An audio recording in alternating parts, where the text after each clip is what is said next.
What's up, Redemption? How you doing? John Hendricks here, as always, for another episode of the Threshing Floor podcast.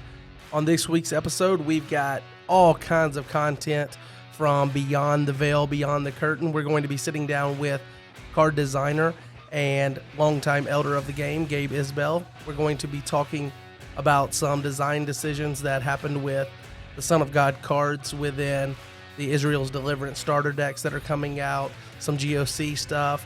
Also talking about the process of getting the foil cards that are going to be making their debut with the national promos this year. So we've got all of that. Plus, we're going to be picking out our Week 5 winner of a Contender Deck and a playmat before giving you the final question, trivia question for Week 6 as we wrap up our 6-week giveaway here on the podcast. So thank you for being here, and we'll get right into it.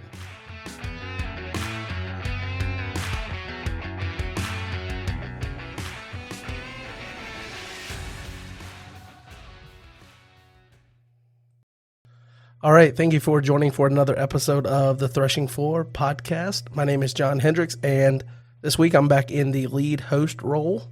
Want to make sure that we thank John early for last week kind of filling in and making sure that we had an episode. So off the top here, we'll make sure we acknowledge that, and thank you, John, for helping out last week.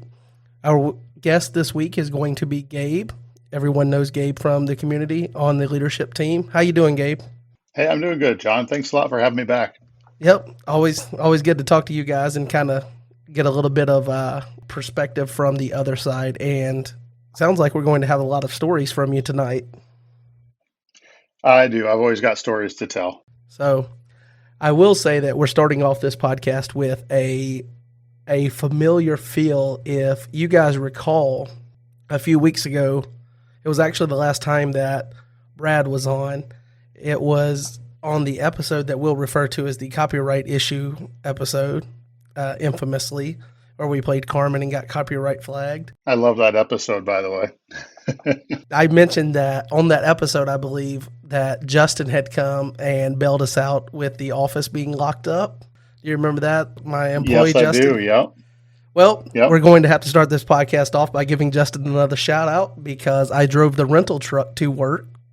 And I did not have a key to my office. Now, we have a keypad that if we're driving through the building, we can come inside. So I used the keypad, and I didn't acknowledge that I needed the key until I got to my office.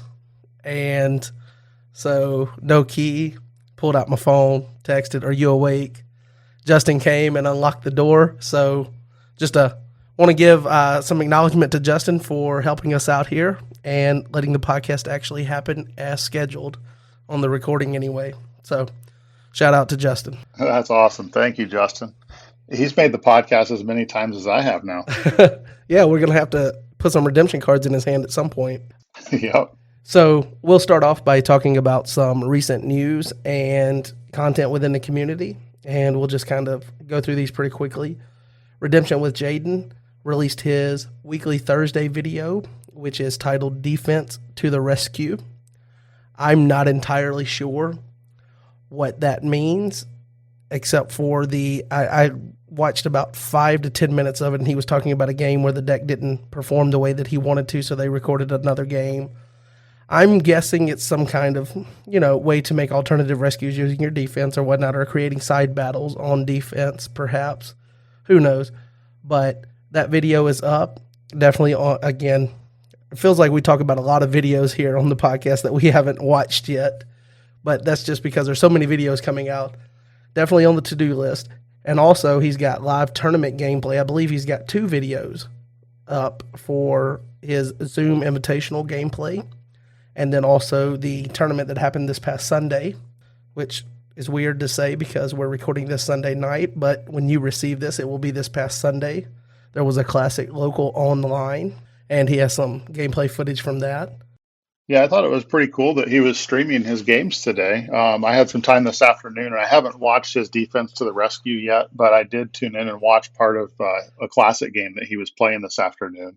They went to time, and he won at the time limit, 5-1 or 2, I believe. But it was fun watching a little bit of classic action. Yep. So also our friend Tyler Stevens, he has a video that came out At this point, it's almost been out a week, but we didn't mention it last week because it came out after the podcast. It's called the Harp Package, or the Harp Package makes its debut, and this is basically using, David's harp with David the Psalmist to get a play first ability. And generally, I believe most of the time they're going into Song of Moses as the card, the enhancement that involves music that you get to play first to bring out your heroes and set up your territory disruptors or whatnot, or get the ball rolling on whatever your ideal rescue is. So that's definitely something that is worth checking out, especially if you haven't got your hands on David's harp and seen some of the ways that you can incorporate it into a deck. And we all know that with Tyler's mind, you might have to watch the whole video and take out just like 3 nuggets that you can apply to your own deck building. But like, there's always something that you grab, even if you're not going to build the deck that he's doing. So definitely nice to watch those videos. Yeah, there's always some valuable nuggets in there. I feel like there's more that you can do with that heart package too. He just touched on it, scratched the surface. It was really cool to see Song of Moses get some play, though. That's a card that is often, because of the symmetry there, not seen play. But he found a way to take advantage of that symmetry and make it one-sided for him. That was pretty cool. Yeah. And also, I guess worth noting that you can take advantage of the music theme, I guess, if you go to Nationals and you get your hands on a new full art music leader. So there's a little bit of foreshadowing for some conversation to come up later. Yeah, shiny foil music leader. Right. So I guess we'll use that to jump into, well, actually, one more video. Guys, there's so much video content now.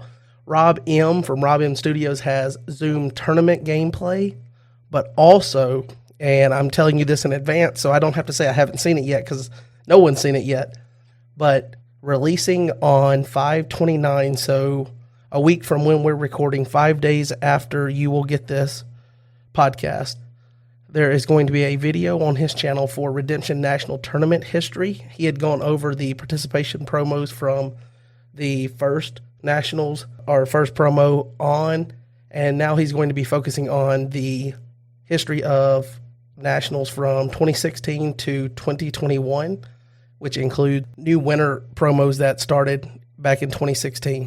2016 was the first year to get first, second, and third, unique winter promos, and those have continued since. So I'm guessing he's going to be featuring all of those and talking about the rarity of those. So definitely interested in seeing that video. So make sure that you make a reminder to see that on May 29th. And then that will now carry us into some tournament results or tournament updates. We've got Lackey Grand Prix number 3. Some people might call it an electric bumblebee. I'm not real sure what the connection is there, but there's that.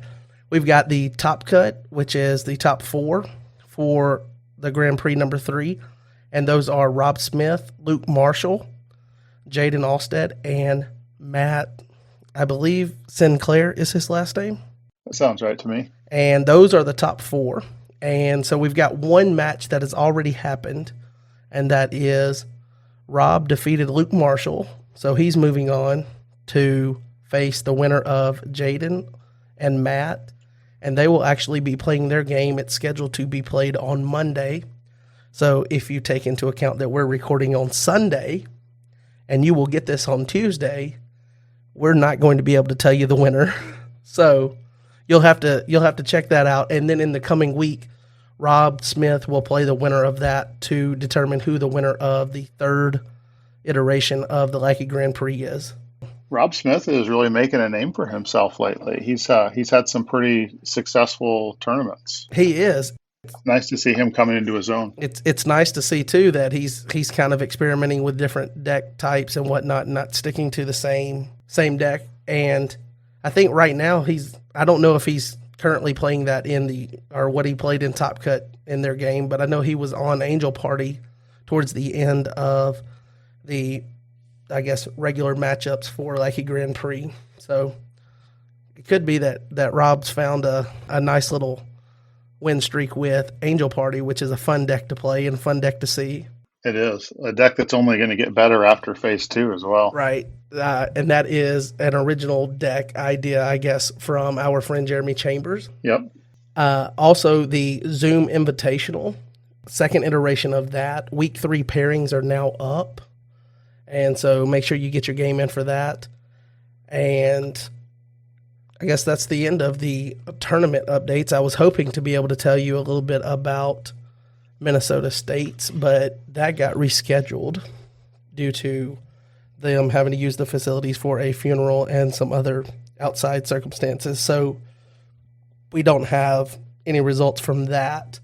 So that'll move us right into picking a winner for our riddle for week 5 and providing you with the final riddle or question. It's actually going to be a question because I couldn't come up with another riddle. So let's see. The week 5 riddle was provided to us from our friend John last week, and it was, out of the eater came something to eat, and out of the strong came something sweet. So the answer is Honey from a Lion, which is a rotation legal card. I think that was also mentioned as part of it.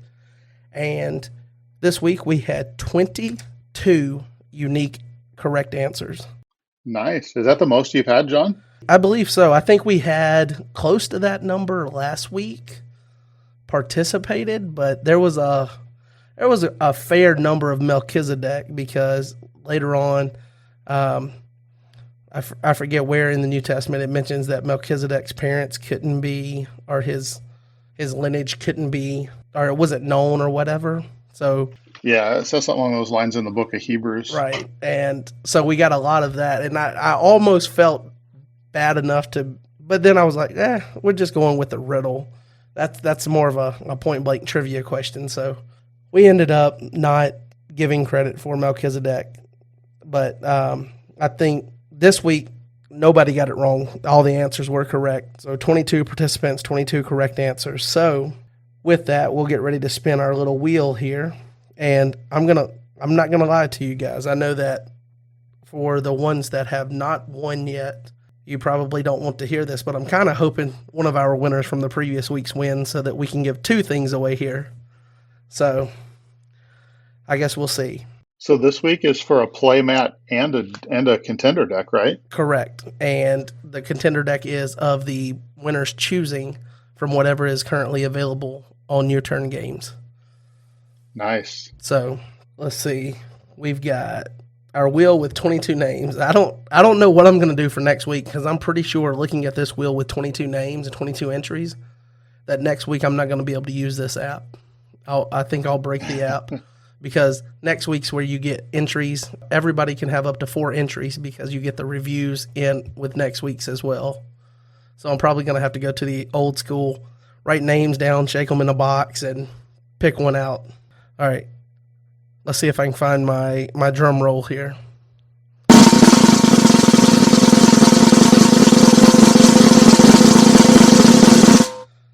All right, the winner is Annalise Murphy. Ah, that's Kai's daughter. So she will be getting to pick out a contender deck from our friends at Your Turn Games and from our sponsors at Covenant Games. You will be getting a Threshing Floor playmat, which I also saw that Emmanuel shared pictures of his playmat that he got, and those things really look good. Like, I know that John was worried about them with the image being cut off the way that he had to use the template or whatever, but they turned out fantastic. Yeah, they look a lot better in person than they do online, and they look good online to me. So yeah. That's pretty awesome. Also, the Covenant Games logo was changed, like the hue was changed to kind of match the color scheme of the mat instead of the one that's on like John's, profile image or whatever on Discord, and that's on the website or the new store portion of the website. So Annalise Murphy is our winner for week 5. And week 6 is going to also be a contender deck and a playmat from our friends at Your Turn Games and Covenant Games. And those also will include the entries for your reviews if you've submitted those for the podcast. And if you haven't, you can submit up to 3 anywhere that you can review the podcast, and just use the same form to submit an image showing that you reviewed the podcast, and you can get up to 3 additional entries into next week's drawing. So if you do that and you get the correct answer, then you will have a max of 4 entries. So this week is going to be a redemption trivia question. And so for week 6, for all the marbles to close out our giveaway, the question is going to be, for someone like you, Gabe, this is probably going to be an easy answer, but who created the fan-created Redemption Star Wars set? And we're looking for first and last name. So who created the Star Wars Redemption fan-made set? I should probably know this, but I have a guess, but I actually don't know that I know this one, John. Oh, nice. So it's going to require some digging. The answer should be relatively accessible, but not easy to find per se. But you should be able to find it. So if for whatever reason we're halfway through the week and we don't have any one that has answered correctly, then maybe we'll come back and give a hint or point you in the right direction of where to find that. But the images were recently shared on Discord, and you should be able to use that and some other resources to find the answer. And you really don't know off the top of your head?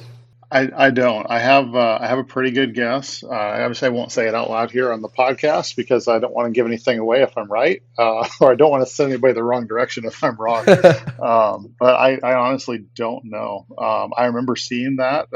Years ago when I started playing, Kevin Schride had a binder with those and like the Holy Hand Grenade and a bunch of Hitchhiker's Guide to the Galaxy cards, and he loved all that oddball stuff. So I've definitely seen them all, and I know I've heard stories about who made what, but I don't remember offhand who made the Star Wars ones. Well, maybe you can just get in on the fun and go through and try to find it and search it out. It's like a scavenger hunt through all the resources that Redemption has. I definitely will. I guess with that, we'll turn our attention to the fact that Nationals is only 67 days away, if Alexa did not lie to me. Because instead of counting days, I just asked Alexa how many days until July 28th. Artificial intelligence never lies, John. Until it tries to take over the world. Right? Yeah, right. No, it's really close. It's only about 2 months away. Super excited to have everybody here. Yep, and definitely excited to go and pick out a few cornfields and take some pictures to show my wife where we're going. Yeah, you're lucky there'll be some bays of hail you can stand by, some nice. cornfield. It's going to be awesome. With that, I guess we'll mention that Israel's Deliverance, we've talked about it on the podcast several times. It is releasing at Nationals for, I guess pre-releasing. It's not going to be made in its final form and available to the general public. They are just going to be testing out a pre-release version of it for sealed deck. And this week we got 2 more spoilers for it. And those are Given to Israel and Displeased Philistines. And these are mirrored. So the good one is purple. And the numbers on it is 5/2, good enhancement. The ability is negate and evil enhancement. Discard all evil enhancements in battle. So potential, way to win the negate war that you might find yourself in here. Negate an evil enhancement and then discard all evil enhancements. So could end up being a battle winner, or it's just the best version of a negate because it gets rid of everything prior played. And then on the other side, you have Displeased Philistines, which is going to be black mono brigade. The numbers on it are 1 and 5. And it, again, negate a good enhancement and then discard all good enhancements in battle. Those are the 2 new spoilers that we have, which is really just 1 card because the decks are mirrored. So we're 1 card closer to finding out the full scope of the deck. I didn't have enough time this week, but I wanted to kind of go back and see all the images we have. I have no idea how close we are to filling out these decks. Like, it feels like we should be at least halfway on them. I think we're about two-thirds of the way. Chris has a list of which images I'm supposed to give them every week, and I think we're about two-thirds of the way down that list. So we're getting close. I was counting today, and I think there's about 10 weeks worth of spoilers left, which means we got about 20 cards left out of the 54. Nice. Here's a fun little fact for you. These cards are mirrored, right? So they're mirroring the other deck. K34 given to Israel is a mirror of K or L34 in the other deck. And that's a fun reprint of a card that anybody who's been playing for a while or knows classic cards is familiar with. On the other side of that, the L card is called Burning Bush. So negate an evil enhancement and discard all evil enhancements in battle. Very familiar to the original Burning Bush card from Patriarchs. Nice to see that some of these cards are really paying good homage to some of the classic cards and the things that like throughout the history of the game, like we've seen Bravery of David come back. You've got Displeased Philistines here. You mentioned Burning Bush, just pulling all those Samuel's Edict. And even though they're not going to be in their previous form, especially the ones that were broken, like Bravery of David and things of that nature, but using those in the starter decks to introduce the game to a new generation of players while still having kind of, you can go back and realize that these cards back in their day was very meta relevant cards. It's pretty cool. Yeah, kind of bonkers or showed up in a lot of decks. There's a card similar to Displeased Philistines that was very popular in Egyptian decks back in the day. And so K50 is an Egyptian enhancement that would negate a good enhancement and discard all good enhancements in battle.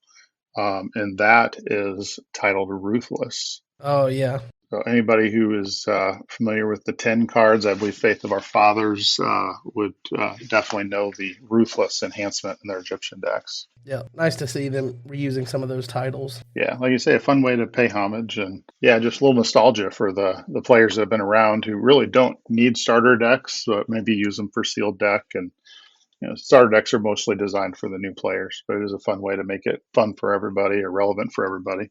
That'll bring us into our first spoiler for GOC Phase 2. And we mentioned Angel Party earlier.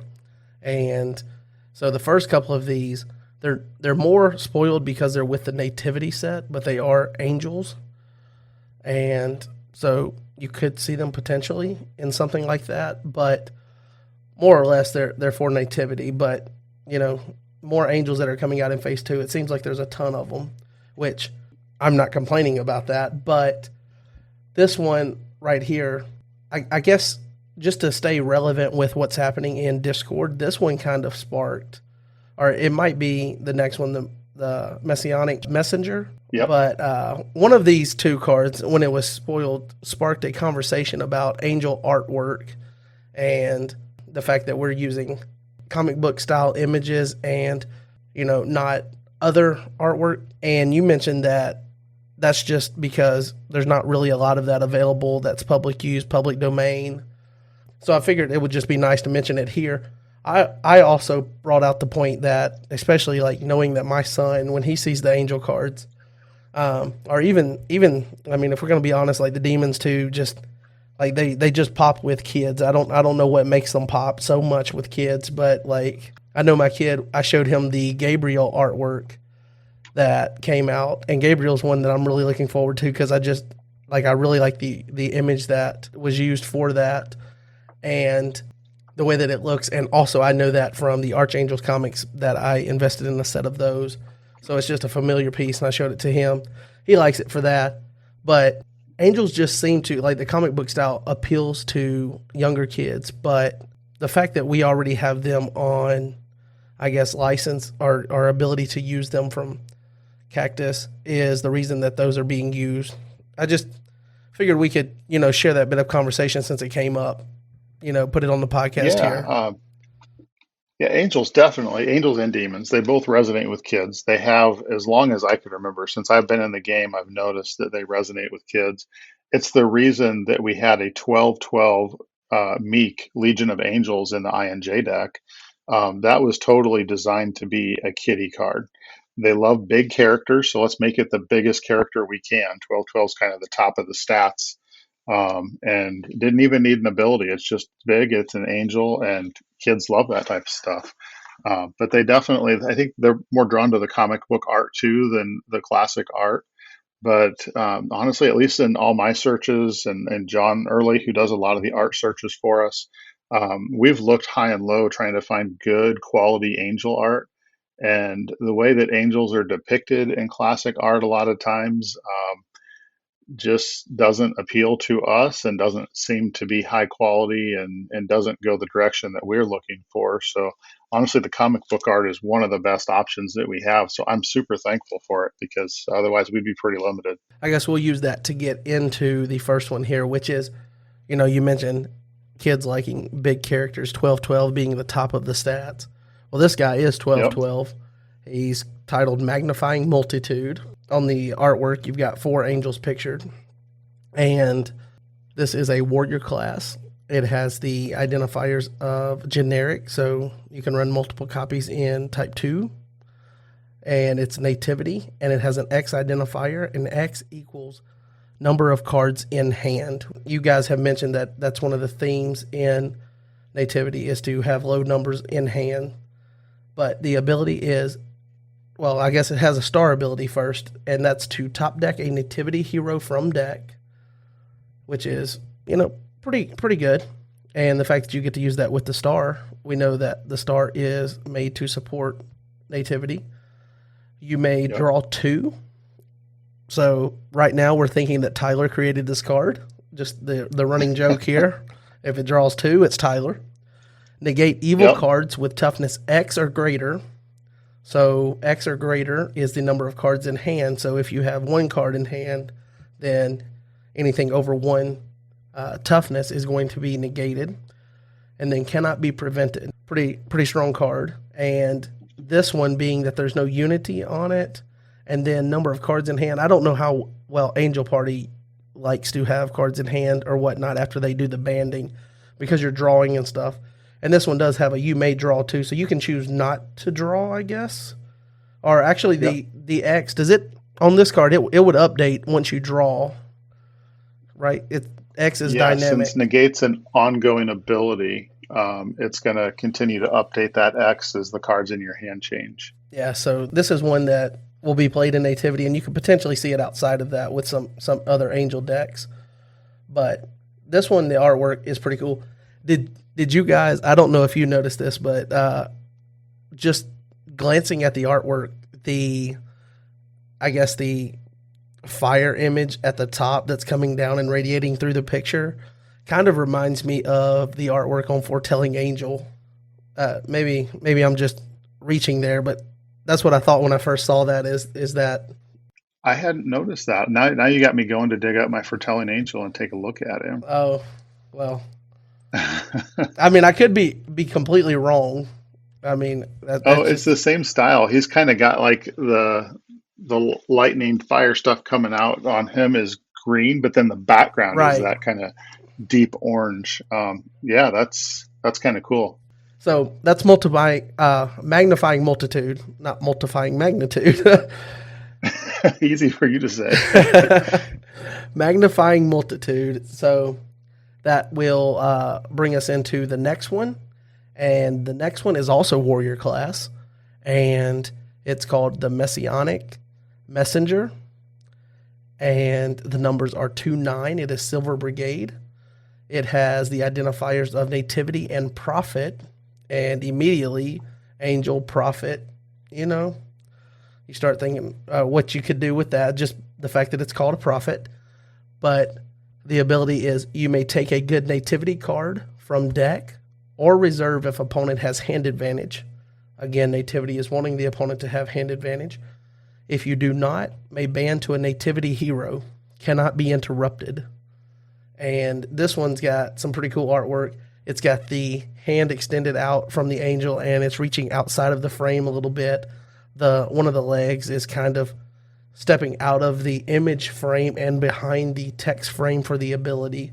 So this one's got a lot of the artistic elements that you guys have been working with. How much fun is it to try to pick out some of these cards and get some of that artwork where it drips over the border and whatnot? Well, it's really fun. John and I both love finding opportunities for that. Um, I think I had shown on Discord the original art we had on this guy when we first mocked up the cards and started entering play testing. And it was after that that I found a number of pieces of art from the comic book that we hadn't used yet. And we decided to kind of make that the overarching theme that we used for both the angels and demons. We ended up switching out a bunch of art. And so when we switched out to this piece, I was really excited because of all the opportunities to do those 3D effects there.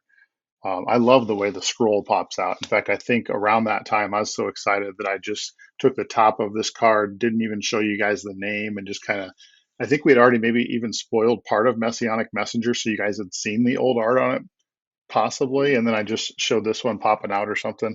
Of course, nobody knew it was the same card because we switched the art up on everybody. But yeah, I love doing that and finding opportunities to do that. John really has a really good eye for it too. He's always be like, Gabe, have you seen this one? Have you tried this? So he's always bringing new ideas to me. Nice, nice. So that's how he earns his keep on the team, I see. One of many ways. One of many ways. He's got a lot of years of experience under his belt, and they help us in more ways than I would do credit to try and mention them right now. Nice, nice. That will, complete the angels that we have from Nativity from what was spoiled this week. And then that brings us into we've got a couple of heroes here coming up. You want to run over this one, Gabe? Yeah, sure. The Shepherds of Bethlehem. I believe Marcus spoiled this one for us. It is a white 9/7 hero. It is a generic nativity card. Has a great piece of JJ Tissot art on there where Mary is holding the infant Jesus and the shepherds are all gathered around worshiping.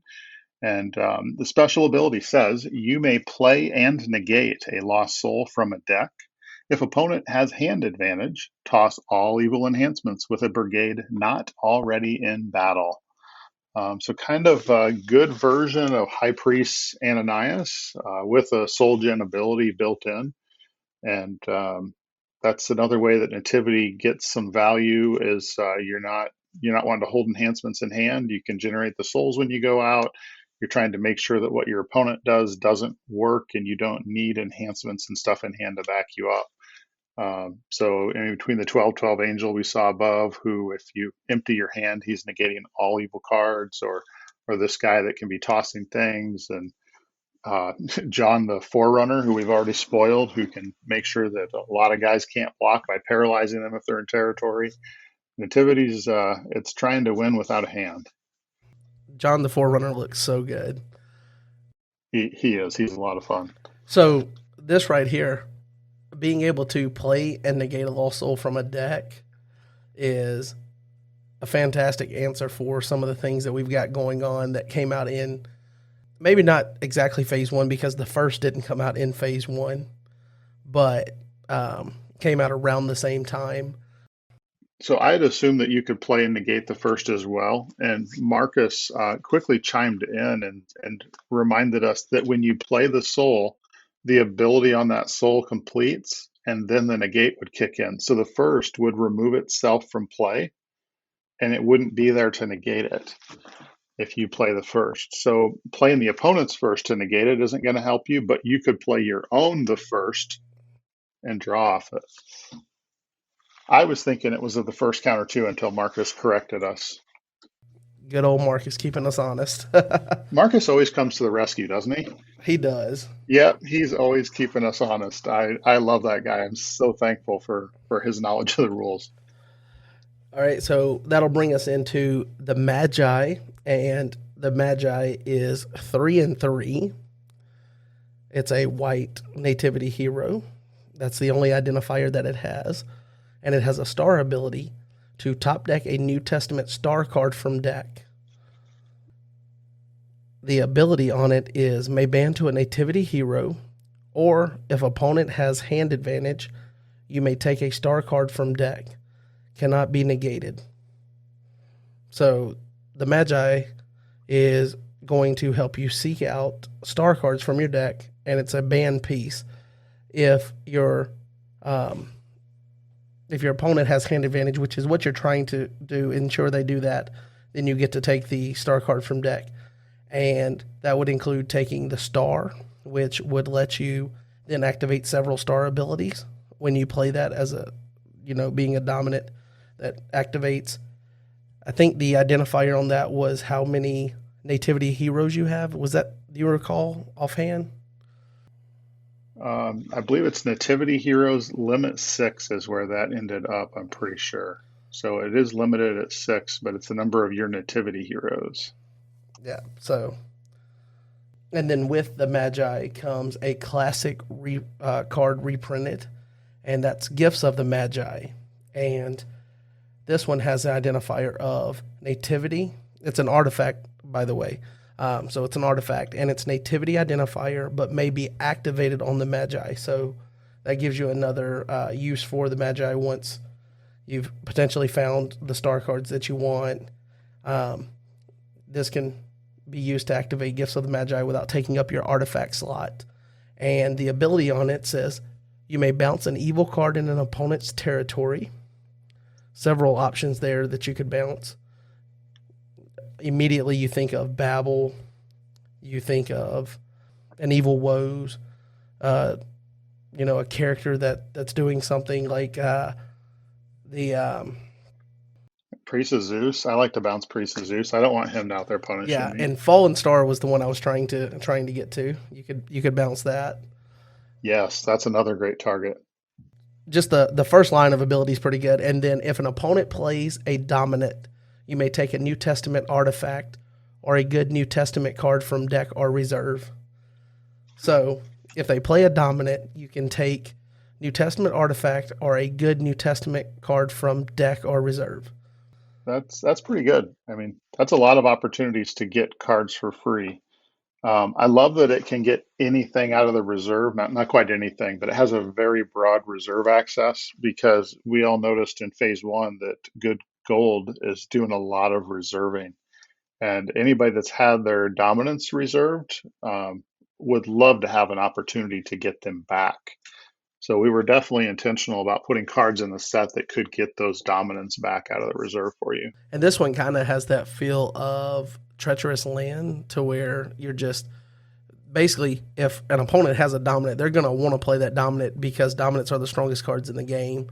And just you being able to generate value based on them playing cards that they feel they have to play when they get the chance. Not to mention, you can take a New Testament artifact so they can play a dominant. If it's your turn, they play a dominant, and then you could grab your cross and then shut off their dominance from that point forward to punish them for playing the one dominant. That's pretty cool because you're going to have your artifact slot freed up because this is going to activate on your Magi. So that's pretty good. Seems like a nice little card generation system for the nativity theme. Yeah, another reason you don't necessarily have to have a large hand if you have cards generating the value that you need, such as Gifts of the Magi. Treacherous Land you mentioned is another card that I ran in my nativity deck, so that I didn't have to have cards in hand when my opponent's doing things. I'm gonna gain cards that I can hopefully use to continue to progress the game for me.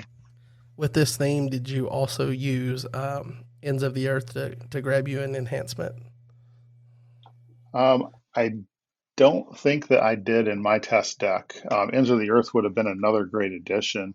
I believe I was using Kingdoms of this World to also generate some value from my souls and my evil characters. Make sure I had the evil characters out that I could use to get blocks without a lot of other resources to back them up.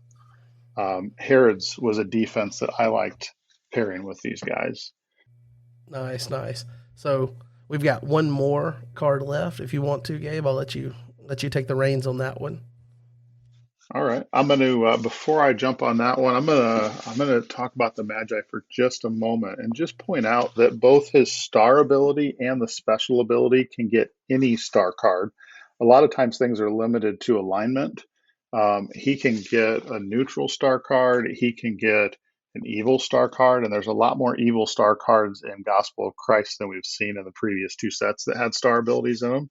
So there's a lot more targets for him, and it doesn't always have to be a good card, which is a nice bonus. But the last card we have to spoil is called Lost Child Found. It is a 2/4 white enhancement. It is territory class.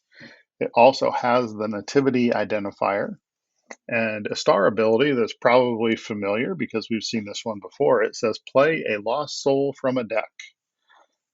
So not necessarily as relevant now that the beginning of the game is decided by a coin flip, but can still be very valuable. And the special ability on the enhancement that, again, you can play territory class says that if it's used by a nativity hero, interrupt the battle. Bounce up to 3 other cards except dominance. So it doesn't have to be used by a nativity hero to bounce those 3 other cards. You can bounce anything you want. That sounds very useful. You could target, and it's not limited. This is kind of like the Magi before. This isn't limited to alignment either. Bounce up to 3 other cards. So Yep. pretty much anything that's hindering you. Obviously, you could bounce the character, I guess, that you're opposed by or whatnot. So it could be, I guess, a battle winner or just utility to kind of control the territory war, as you know, some deck builders have, labeled it, Yep. winning the territory battle. So seems pretty good, and the fact that it's, got the territory class so that you can use it to bounce up to 3 even if you're not in battle. That I think that's pretty important. Yeah, players immediately jumped on a cool combo for Type 2 where you get multiple copies of this and multiple copies of some plagues that can mill things off of the opponent's deck. And you play your plagues, you mill a bunch of stuff, you use this to bounce your plagues, and then you play them some more and basically mill a ton of cards out of your opponent's deck. It takes a little setup in Type 2, but if you can pull something like that off, you could do a lot of damage. Yeah, that is nice. All these slight mentions of cool things that you can do in Type 2. At some point, we're gonna start converting some Type 1 players into Type 2. I think we converted a couple this last week, if I remember right. Maybe Rob Smith and his cousin both said, "Hey, I think we might have to give Type 2 a try." So as an old school Type 2 player, I haven't played a lot in the last couple of years, but I do love Type 2. So it's always exciting to see new blood in that category, especially guys like Rob Smith, who are, kind of coming to his own in Type 1 and is really grasping the game at a pretty deep level. Type 2 is a whole other animal to grasp. And so that'll be a lot of fun for him. Yeah, I'm completely open to it. I just every time I look at the deck building rules, I'm just like, maybe not right now. Just completely changing gears from Type 1. Like, feels like it's a whole nother beast to kind of tame. So It is. It's extremely helpful to play the top Type 2 players and just get crushed by them. That's how I started out, and I learned a lot by doing that, though. You play those guys and they dominate you, but you see how they're implementing a strategy, and then you begin to understand the differences between Type 1 and Type 2, and then you can start to wrap your mind around your own strategies and how to implement them in Type 2, and it's extremely helpful. So let Jaden or Tyler just really whoop up on you in a Type 2 game, and you'll learn a ton. so you're saying that if I let Chris beat me, then I'm not going to get better. Probably not. Sorry, Chris. Oh, we love to pick on Chris. Yeah, I'm going to his state tournament this weekend or this coming weekend, so I'm excited about that.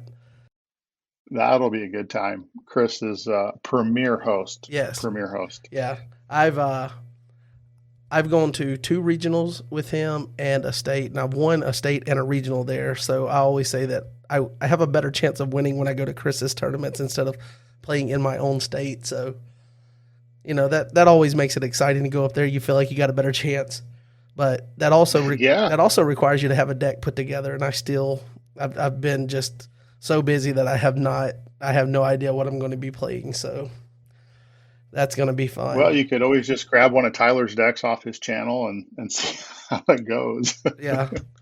It worked well for me last time when I borrowed your deck. Oh, the bomb deck? Yeah, Yeah, you don't want to borrow that one. It's really good against some things, and it's actually not very good against other things.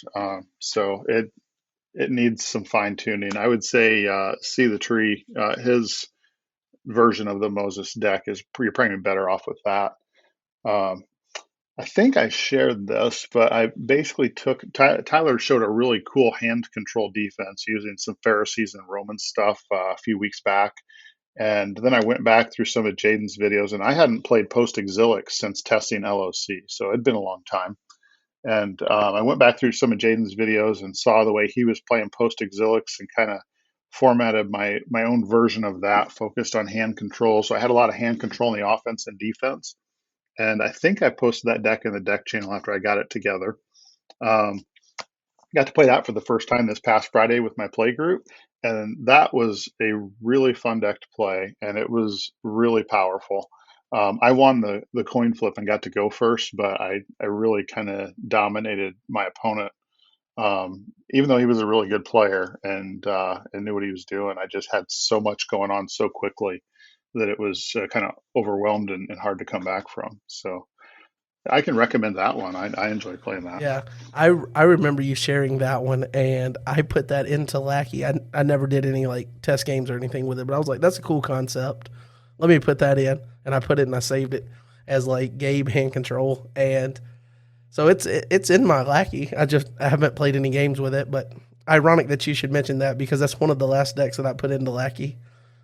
So Well, there you go. It's probably more accurately called like Jaden Tyler hand control, but yeah, you should give that a try. yeah, I usually when I put one that I found on Discord, I put with the name of the person that posted it, just so I can go back if I need to find the picture or whatever after I've made changes, and I'm Gotcha. like, what's the original version? Because I've messed something up by tweaking it. Yeah, sometimes you don't understand why a card's there until you're actually playing, and you're like, oh, that's why they put that in. Right. Yeah, that I should have kept that.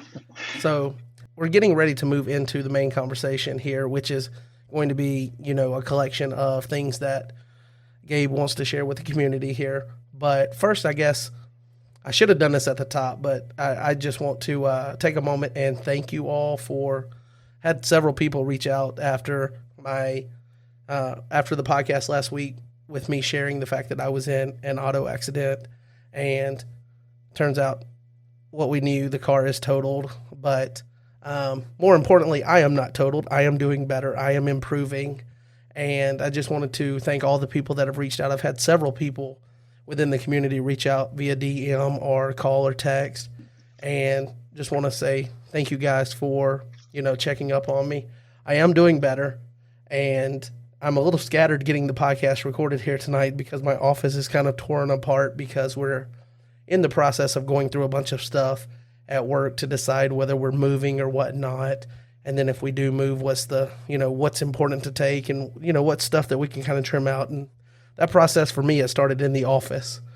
And so the office is all tore apart, but getting the podcast recorded here and kind of getting back to, I guess, a little bit of normal routine, being that now I'm back in the host chair. Last week was kind of awkward being the guest and whatnot, but I would also like to say that fortunately and unfortunately, the baseball saw his shadow, and there's going to be 6 more weeks of baseball in my household because my son did end up making All-Stars.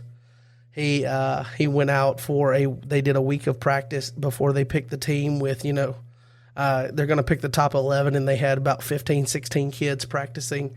And so they picked the top 11 kids, and he was in the top 11. So we're going to be doing a lot more baseball. So if you thought that the podcast was going to get all exciting because I was going to have more time to dedicate it to it, joke's on you. Maybe it'll get more exciting in a couple of weeks a few weeks. In about 6 more weeks. Yeah. So the first actual tournament for that, I believe, is like June 9th or no, I'm sorry, June 13th. That's what it is. I pulled up my calendar and I was looking at May. So June 13th, that week, is our sub-district. So that's the first tournament. So we've got a few weeks to practice, and then we'll be doing that. So life is still going to be a little busy for me. but I am getting better from the auto accident and just wanted to thank you all and let you know kind of an update in that area. So I guess with that, we'll kind of give the floor to you, Gabe, and you've got some stuff you want to share with us, and I'll just let you pick out how you want to start. Okay. Well, I mean, first of all, part of the reason that I'm here sharing is conversations that you and John early have had, and John would start to talk about something. He's like, "Nah, you got to ask Gabe about that." So there's a few stories. Basically, John just threw me a softball and said, "Here, you should probably tell people about this stuff," and because he sees a lot of what goes on behind the scenes. So that'll be some of what I share with you guys tonight. Some of it are things that I've seen people in the community ask for, and some of it are just stuff that I thought you guys might find interesting. So just a few stories to share with everybody tonight. But before we dive into all that, I just want to give one more shout out for nationals coming up in just over 2 months. That's going to be July 28th, 29th, and 30th. It is in North Liberty, Iowa. And besides an amazing time with a really great group of people, honestly, it feels kind of like a family reunion. And if you're like, hey, I don't know this family, I don't necessarily know if that's going to be cool for me. Man, the redemption community is so accepting and so welcoming. And I think that you're going to feel like family before the weekend is over, even if you've never met most of these folks before. Um, so I've definitely grown to love them. I've attended every nationals until the pandemic, and I have not made the last two. I'm really excited to get back in the swing of things this year.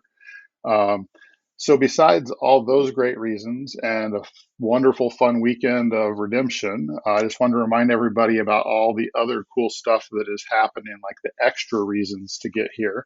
We got a Nicodemus dual alignment character.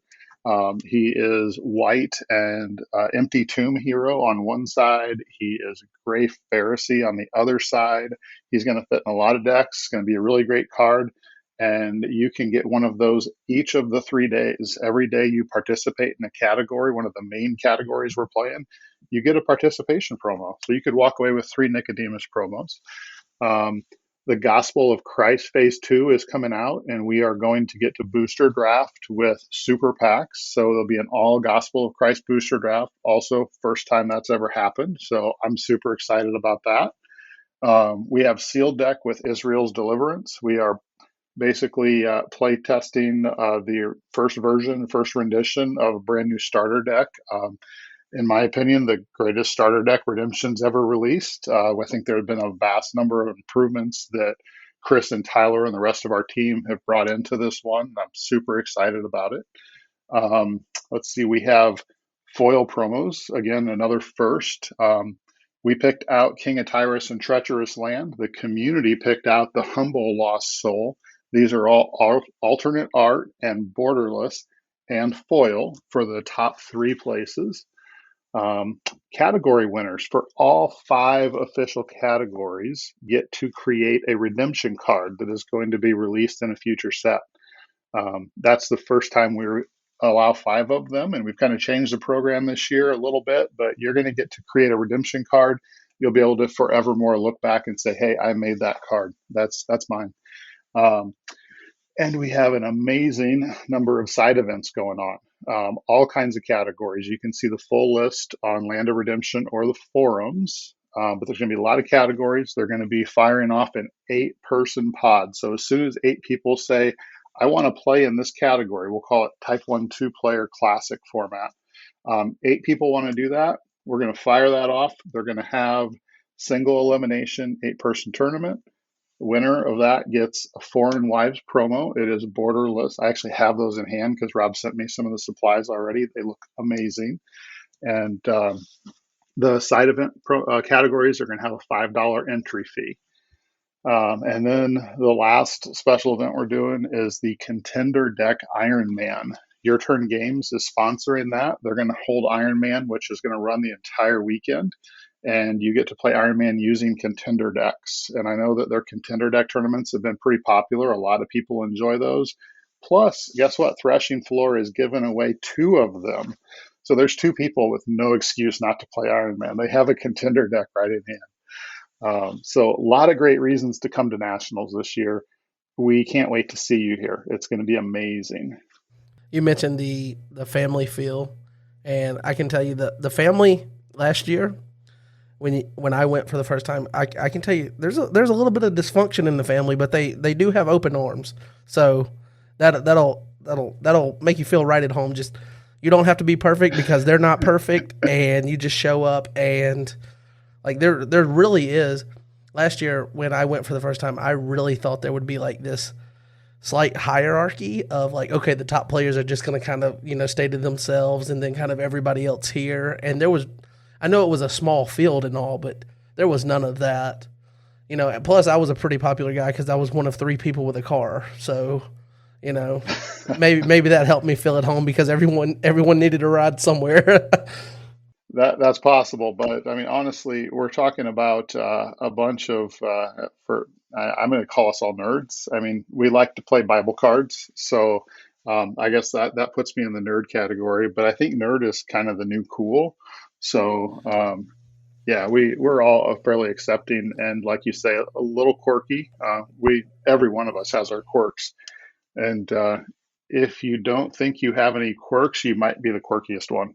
So watch out for that. Yeah, and we are definitely all nerds. Matter of fact, Yep. on a nerd level here, let me just say that we have a spare bedroom because there's just me and my wife, and I have one child in a three-bedroom house, and so the third bedroom, we've called it a game room for a while. We've got a pretty big TV. We've got a 70-inch TV, and we kind of set it up to where it's kind Nice. of like a theater. It's very, it's a smaller room, but there's enough distance that we have a big screen, a couch, and that's where we go and watch movies.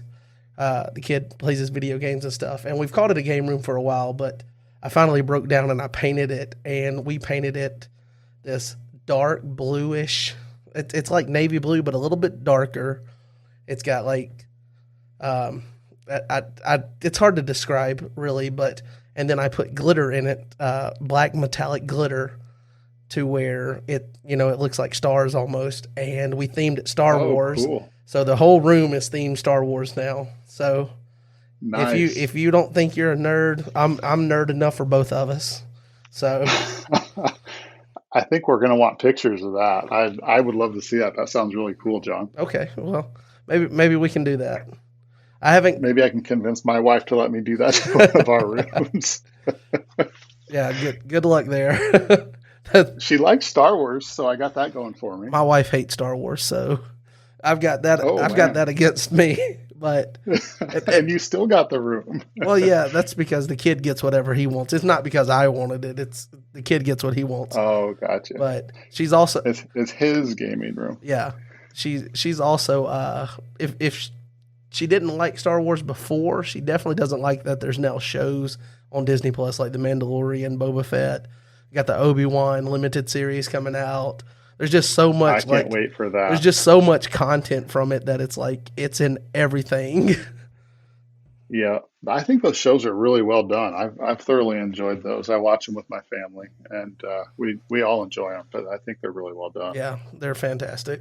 So I guess I won't pull any more into the nerd wormhole. So we'll let you. We're way down the rabbit hole. Yeah, we'll come out of the Star Wars. What is it? Out of hyperspeed, and we'll get right back on here. Back on track. All right. Well, hey, one of the things that John had mentioned, I think he said something about the art for the Son of Gods in the starter deck. And we are making that, and in some other games, their starters have kind of like a wow card, and sometimes it's like a foil card or a really powerful card or something. And like the most powerful card in Redemption, the card that you always want to be the wow card is Son of God. We probably have more versions of Son of God than we do anything else, if I'm not mistaken. I think we just have a lot of variants of that out there because it is the iconic card for our game. And so we're like, well, why not make that the WoW card? And so I was looking for ways to do that, trying to find some new cool art we had never used before. And I stumbled across like two really awesome pieces that Jeff Haney did years and years ago, and thought it'll be really cool if we could get to use these. And I knew Redemption had used like the hand holding the flaming Redemption sword that is the card back, like that's a Jeff Haney piece. and they used his art on the Authority of Christ, that is so iconic to all of us from the limited set and from the promo version. So I thought, yeah, what does it take to use Jeff Haney art? And I asked Rob, and he's like, yeah, if I remember right, it was pretty expensive, and I have no idea how to get a hold of the guy. So I started trying to track Jeff down, and I believe Derek had gotten a hold of him and gotten permission to use the Authority of Christ art on a playmat. And so I went through some different vendor channels where he was selling some of his newer art. I went through the email address that Derek had used before. I think I tried I'm not on Facebook, so I set up a dummy Facebook account and like even tried using Facebook Messenger because it looked like he was on there, and like did not get a response through any channel whatsoever, nothing. So that kind of dried up and became a dead end, even though it looks so good. So I will share with the community later this week what those look like. One of them, I think, if you're on Discord, is like the Lion of Judah artwork that is kind of like my iconic image on there for my name. And then the other one is this one called Baptism of Jesus, but made for some really cool Son of God borderless cards. Unfortunately, we couldn't use those because we couldn't get permission. And it was right before we were going to print. I kind of had to scramble and be like, okay, I can't get these from Jeff Haney. So what are we going to use? And ended up finding the two pieces that you guys have seen, since those have both been spoiled now. And by the grace of God, it turned out really well. I had never seen either of those pieces before, and even all the art searches that I had done. So I was thankful to find good quality versions of both of those. And a lot of times before we make cards, or before we have team calls, or before I go on a rabbit trail of searching for art, we just sit down and pray. And this is God's game, and we just want Him to get the glory, and we want it to work out for His best, and we don't want to get the credit. So even though I had looked for Son of God art multiple times and found nothing, I remembered to pray that time. I don't always remember to pray. In fact, I usually try everything else, and then I'm like, oh, I should probably pray. But I think I sat down, I'm like, all right, well, none of the art I've tried, I couldn't get a hold of Jeff Haney. Nothing's working.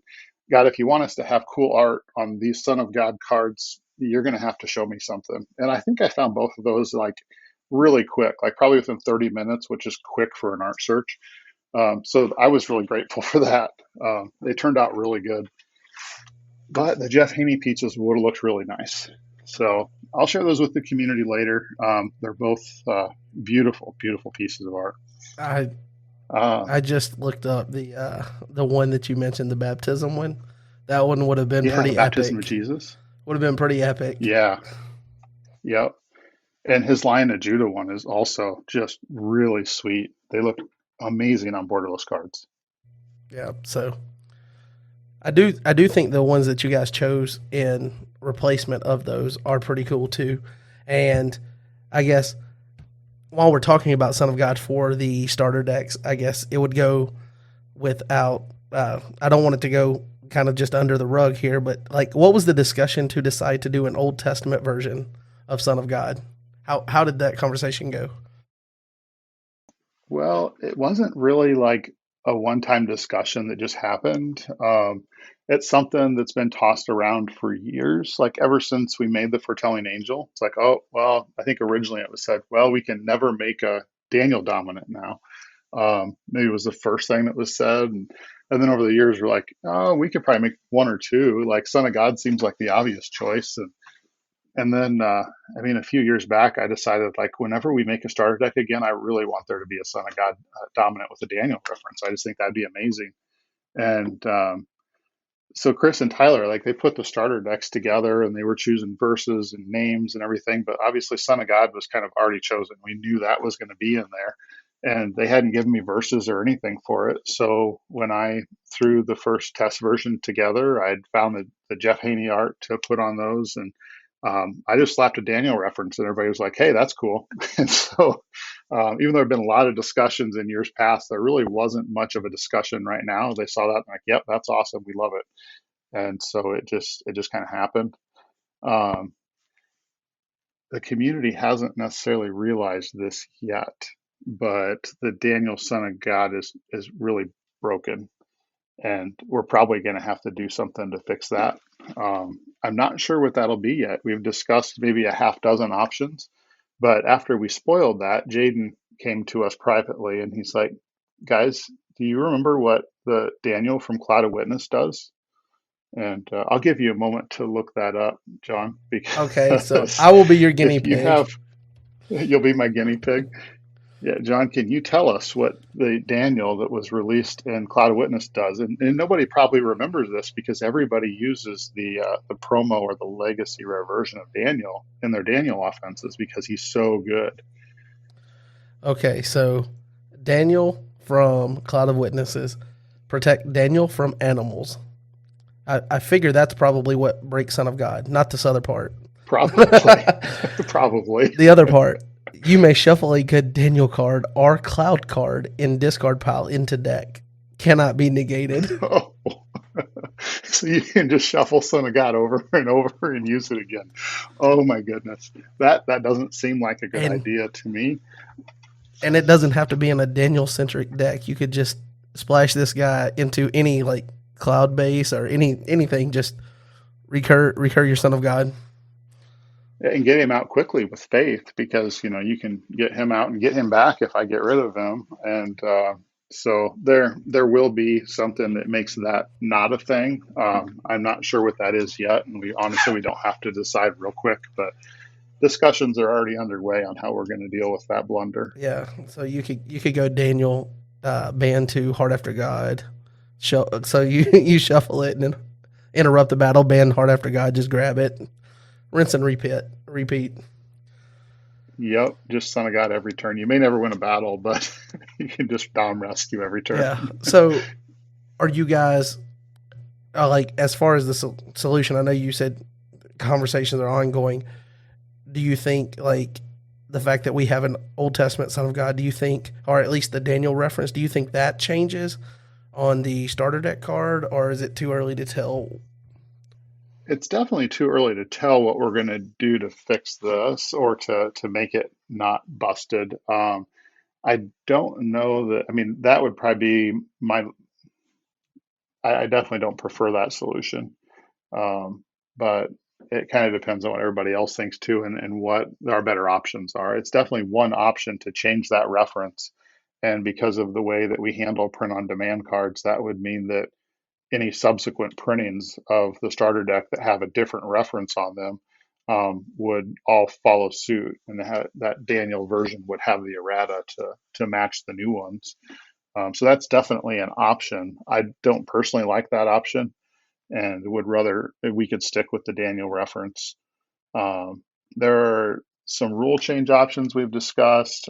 There's also the option of um, simply errataing or banning that Daniel card so that it doesn't work that way or isn't tournament legal.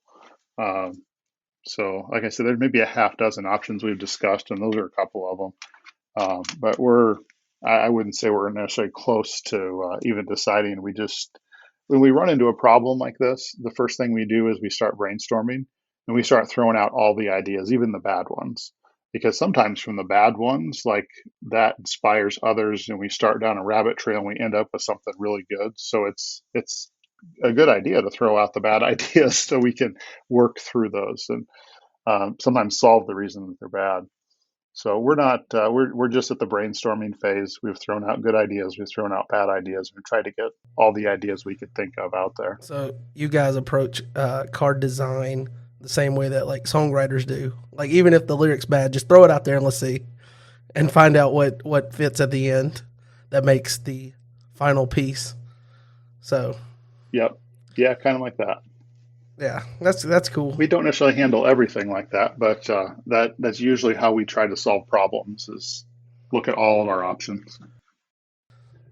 All right. Well, hey, the next thing that John, I believe, that brought up on a podcast with you again a few weeks back is that before we asked Rob to do a print of some foil promos for us, we wanted to see what the foils looked like from the new printer. And this is another thing where I just kind of did something and then brought it to the team and been like, hey guys, check this out. So I was looking around on the printer's website for, I can't remember what reasons I was on there, but I stumbled across the fact that they now offer foils, and it looks like something they just started offering towards the end of last year. And I'm like, oh wow, this could be really cool. And so first thing I thought of was, oh, it'd be fun if we could do like all the national promos in foil. And we also had some ideas about doing some tokens because the token generating cards in GOC, and I'm like, maybe tokens could be foil. So I wanted to make everything foil. So first thing I did was just send a test batch to print, and in that batch, they allow you to do like 18 cards at once. Is kind of how they do things. So I sent to print basically. Let's see, I have a list here. So the original 18 cards that I printed were going to be what we have for the national promos this year. Because of course I wanted to see what those look like. So we have like the King of Tyrus and the Music Leader. Foreign Wives was in there. And what else we got here? The Humble Lost Soul, Treacherous Land.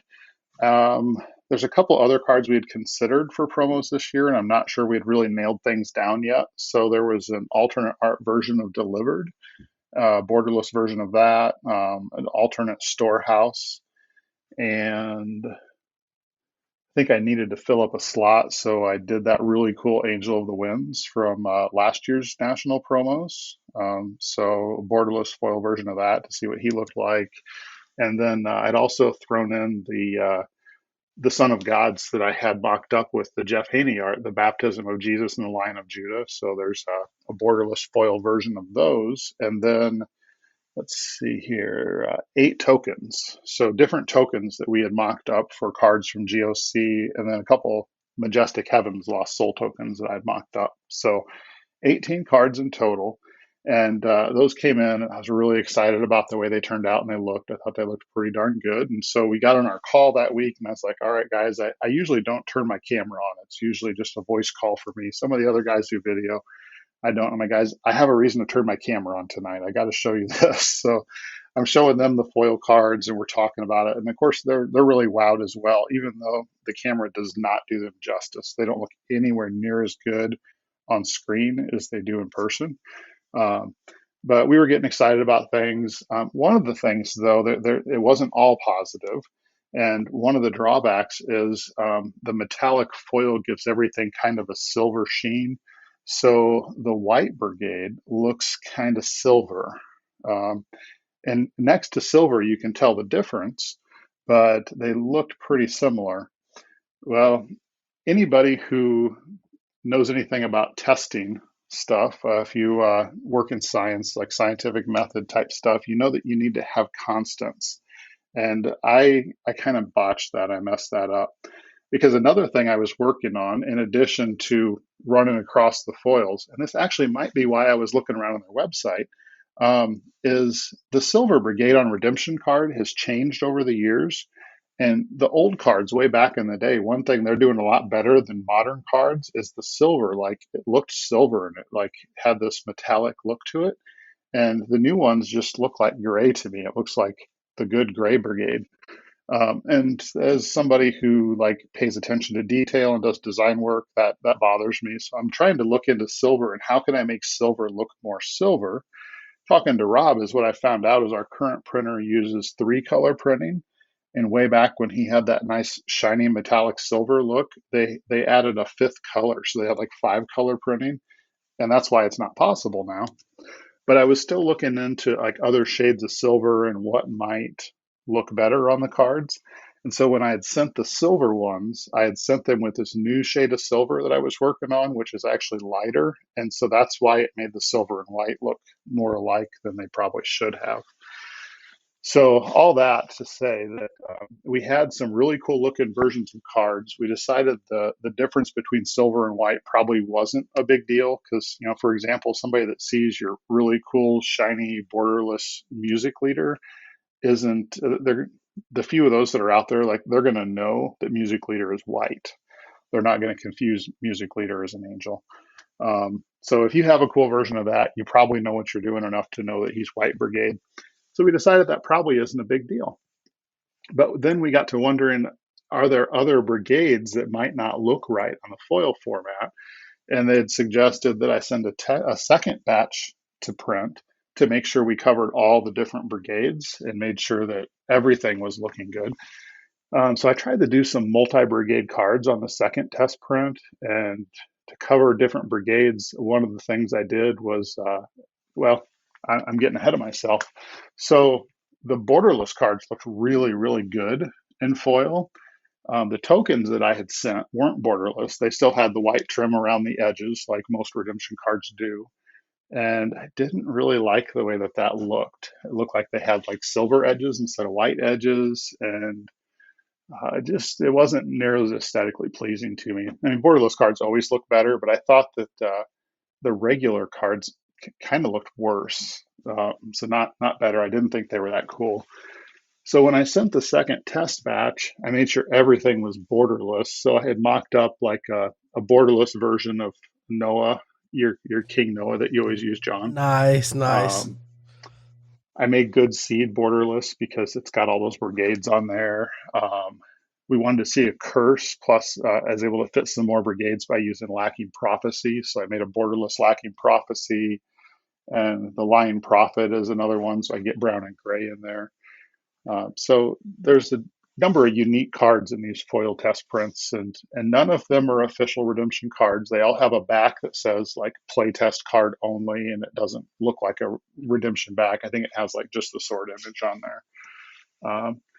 But they're all pretty cool. I throw them in my playtest decks, and obviously not using those in a tournament or anything, but they look really neat and they're fun to play with.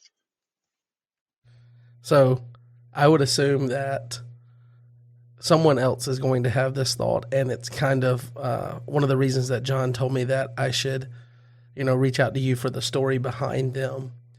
But do you plan on at any point releasing any of those into the collector's market for redemption, or are they something that you're just going to hold on to?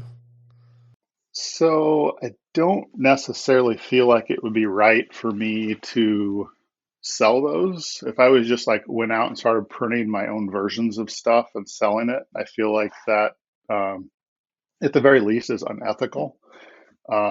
So I'm not going to sell them. Um, One of the things, so there's kind of some out there right now, because one of the things I did for a group of guys that just diligently play tested GOC all through phase one and through phase two. So obviously we have the team of elders included there, but there were some other volunteers that they're not even on the elder team. They just worked really hard to play test GOC with us. And these are the guys that did the significant card stories for the Land of Redemption articles. I took their significant card and I had those printed in foil and I mailed those out to them. So each of those guys has a unique card, just kind of as a thank you. It says it's a playtest card on it, but it's their significant card with their story from GOC. So I have a feeling most of them probably don't want to part with their significant card, but maybe they will someday. And if they decide to sell that, that's fine with me because that's a gift to them. Um, and someday, if I part with my collection or part of my collection, these could end up in somebody's hands. Or if I'm just feeling generous, someday I might give some away. But that's probably the extent of it. That's fair enough. I just know that people, upon hearing and knowing that we've done some stuff talking about collectibles within the game, like that's got to be a pretty rare thing. And it's really nice to hear the story that you reached out and presented those guys with their special card to them or whatnot. So maybe one day we can see them post some of those images and see what they look like. That'd be pretty cool.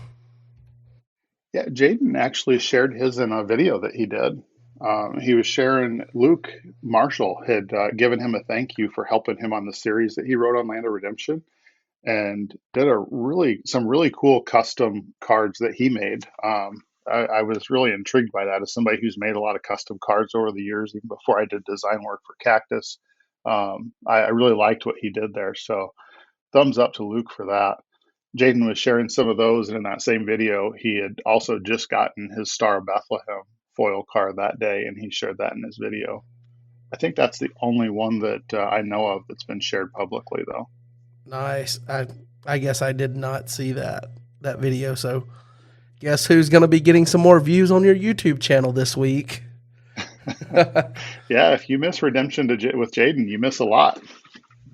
Yeah. So I every now and then though I've gotten out of my routine. It was to where like every Thursday when it posted, it was on one of my screens at work. I've got the double screens. I worked on one and had him on the other, and I've just been so busy. So I've gotten myself out of that routine, and then it's hard to get yourself back into it.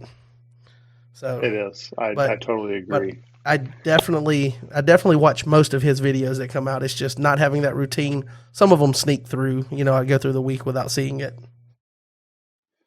Yeah, I definitely haven't watched them all. I've watched quite a few of them, and I try to catch them when I can. Sometimes they're long. It's easy for me to listen to a long podcast. It's not as easy for me to watch a long video. So I don't always get through them all, but I do try, and I always enjoy it when I have time. So you hear that, Jaden? That's a win for the podcast. Definitely a win. So Him and Tyler are putting great stuff out there, they are, yeah. and you, for sure. Well, I just most of the information is just there. I'm just bringing guests to it. So Well, it's interesting and fun. I certainly enjoyed having your podcast to listen to on my plane trips back and forth on vacation. yeah. Speaking of that, like I probably should have asked you how was Hawaii. Yeah, yeah, Hawaii was amazing. Honestly, I've had so many people ask me that I'm kind of tired of telling the same old stories. But I mean, just in general, Hawaii was it was everything I expected. It was a once in a lifetime opportunity. Um, you don't get there on a ministry salary. I have some very generous in-laws who are retired and who have taken us on many fun family vacations, and this was the latest one that they wanted to do. And they took the whole family. So there were 8 of us that traveled together. And then my sister-in-law, her husband, and their son met us there, and they were there part of the time that we were there as well. And so we had a lot of family fun together. There were a lot of days where my wife and my 4 kids and I were out exploring the island and doing fun stuff. And God showed up a lot of times in some really cool ways and just really blessed our time and blessed our trip. And it was beautiful and it was wonderful. If you can ever get to the island of Kauai, it is the best island in Hawaii from what everybody has told me. And I've only experienced that one, so I don't have any comparison. But for those that have experienced multiple islands, that's what I've heard. And it certainly was amazing while we were there. Fantastic. So I'd seen a couple people maybe asking about the 18 additional cards that we were able to add to GOC. They remember there was a time we were like, hey, guess what, everybody? We're going to add 18 more cards, so this set's going to be bigger than Lineage of Christ. Um, there were a couple of reasons that we did that. Even with a set as huge as the Gospel of Christ already was, we had had to cut a few things that we weren't really happy with having to cut. And there were also some cards or characters, things represented in the Gospels that we hadn't been able to fit in the set. And we really felt like they should be there to represent the Gospels well. So we asked Rob, hey, can we throw in 18 more commons? And he's like, sure, why not? Because when you're printing that many cards, what is 18 more? uh, so I'm going to share with you guys a list of the 18 cards that we added. Some of these are going to be pretty familiar to you because they were in phase one. So one of the cards was Voice from Heaven. And when we added the 18 more, that is a new one that we added because we wanted there to be a number of common dominants in the set for limited play and the Disciples theme. And I think at that point, even a few other cards required a reveal of a good dominant from hand to just kind of tie back to the fact that their strength and their power came from Christ. If we were being ultra thematic, it would have said reveal the Son of God from your hand, but there's no Son of God in the set, so that doesn't work in limited play. So we just use the general term good dominant. So we added Voice from Heaven, and with that, we were just trying to do something unique and kind of outside the box with the dominant. Um, 3 more cards that really just feel like they probably belong, and these are all reprints. Crown of Thorns, Temple Veil, and 3 Nails are 3 cards that were added with the 18 new ones. And you guys have seen Temple Veil and 3 Nails because those are in phase one. Crown of Thorns you haven't seen yet, and it's pretty cool. It went through a few different changes, and I like where it ended up. It's kind of golden calf ish, but not really. Um, So maybe we'll spoil that one for you guys this week after people have had a chance to listen to the podcast. Psyker is another one that got added, and I think at that point the gold theme, it didn't necessarily have any supporting cards. Maybe it had Samaritan Water Jar, and that was probably it. So we added Psyker as a city, and that definitely works really well in the gold theme. A card that had gotten cut from the set was Golgotha.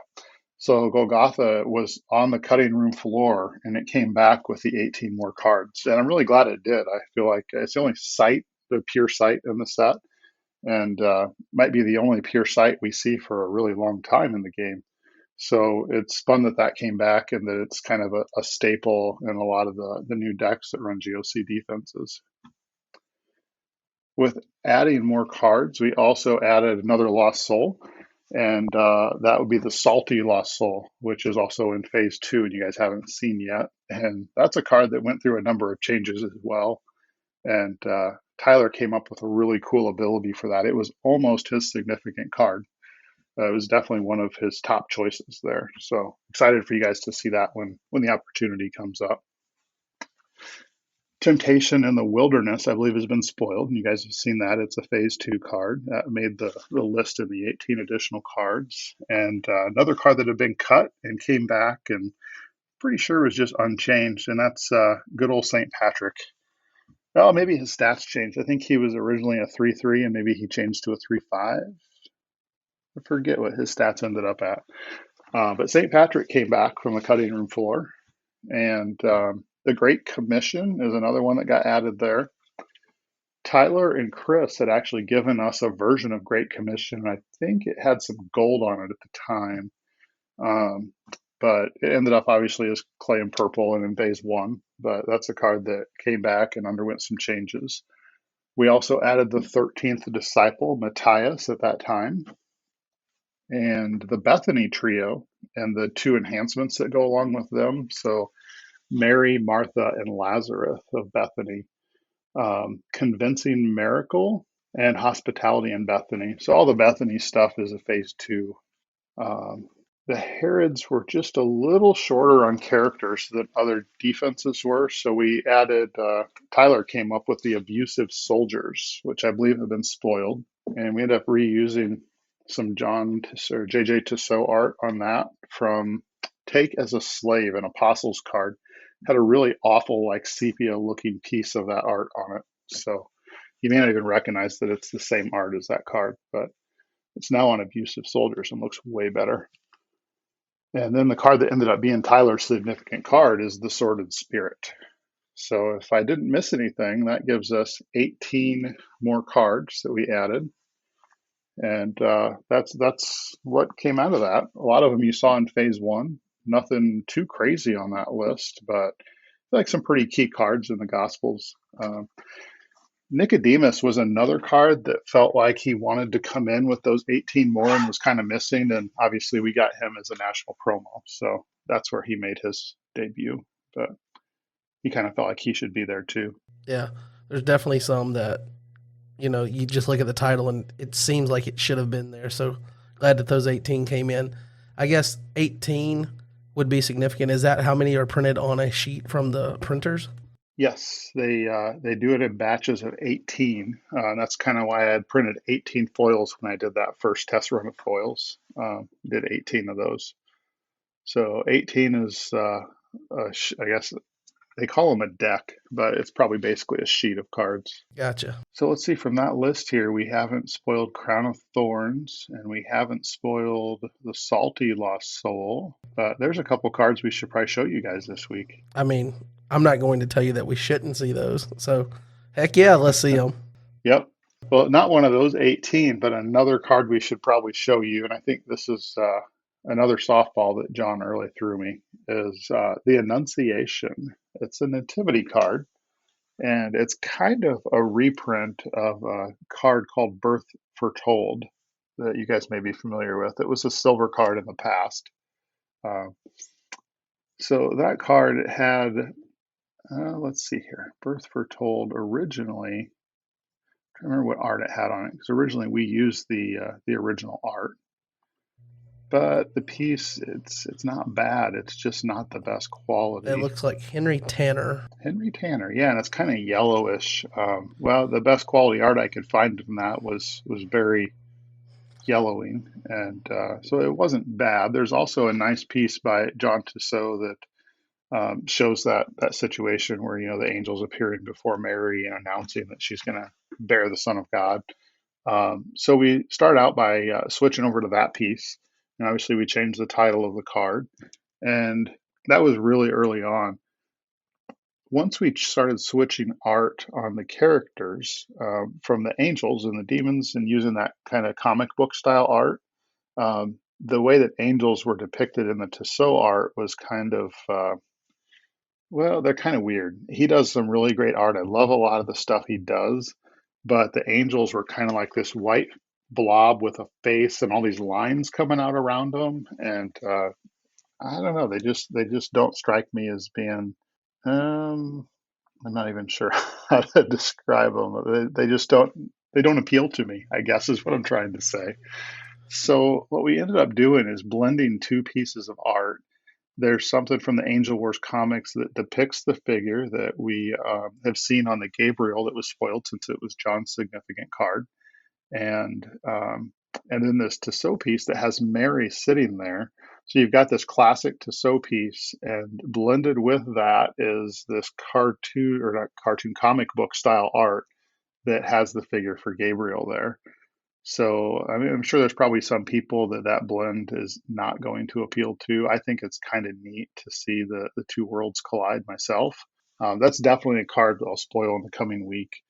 And I like the way that it shows like the physical realm and the spiritual realm meeting together. So I will definitely drop that card for you guys to check out.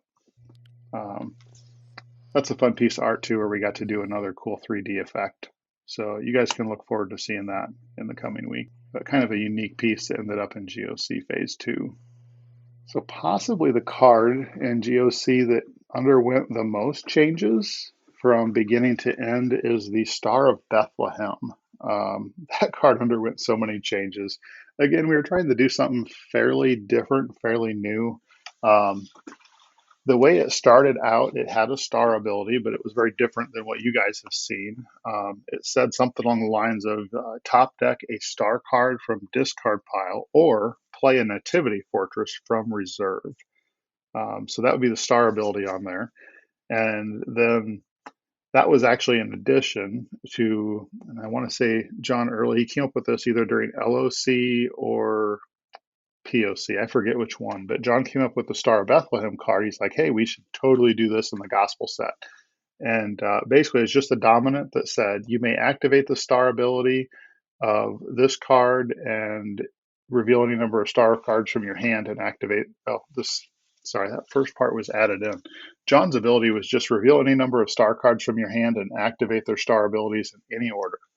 And when we gave the card a star ability, we also allowed it to activate its own ability. So that was a little bit of an addition. But a dominant that just activates any number of star cards in your hand seems really cool. And then when we started playtesting, it was really hard to accumulate a hand that had all the right star abilities in it. And you had this really niche dom that was really hard to play. So it didn't keep that ability very long because if we're going to make a dominant, we at least want it to be good and people to use it, right? We don't want it to be the new version of doubt from priests where it's kind of the laughing stock of dominance. Uh, so the second rendition of the card, when we got to round 2 of the Gospel of Christ set, the star ability had changed to just top deck a star card from the discard pile. And it says, as a special ability, you may activate any number of star abilities on star cards you control, and then it allowed you to reveal your hand and discard pile, and you could activate any number of star abilities on those cards as well.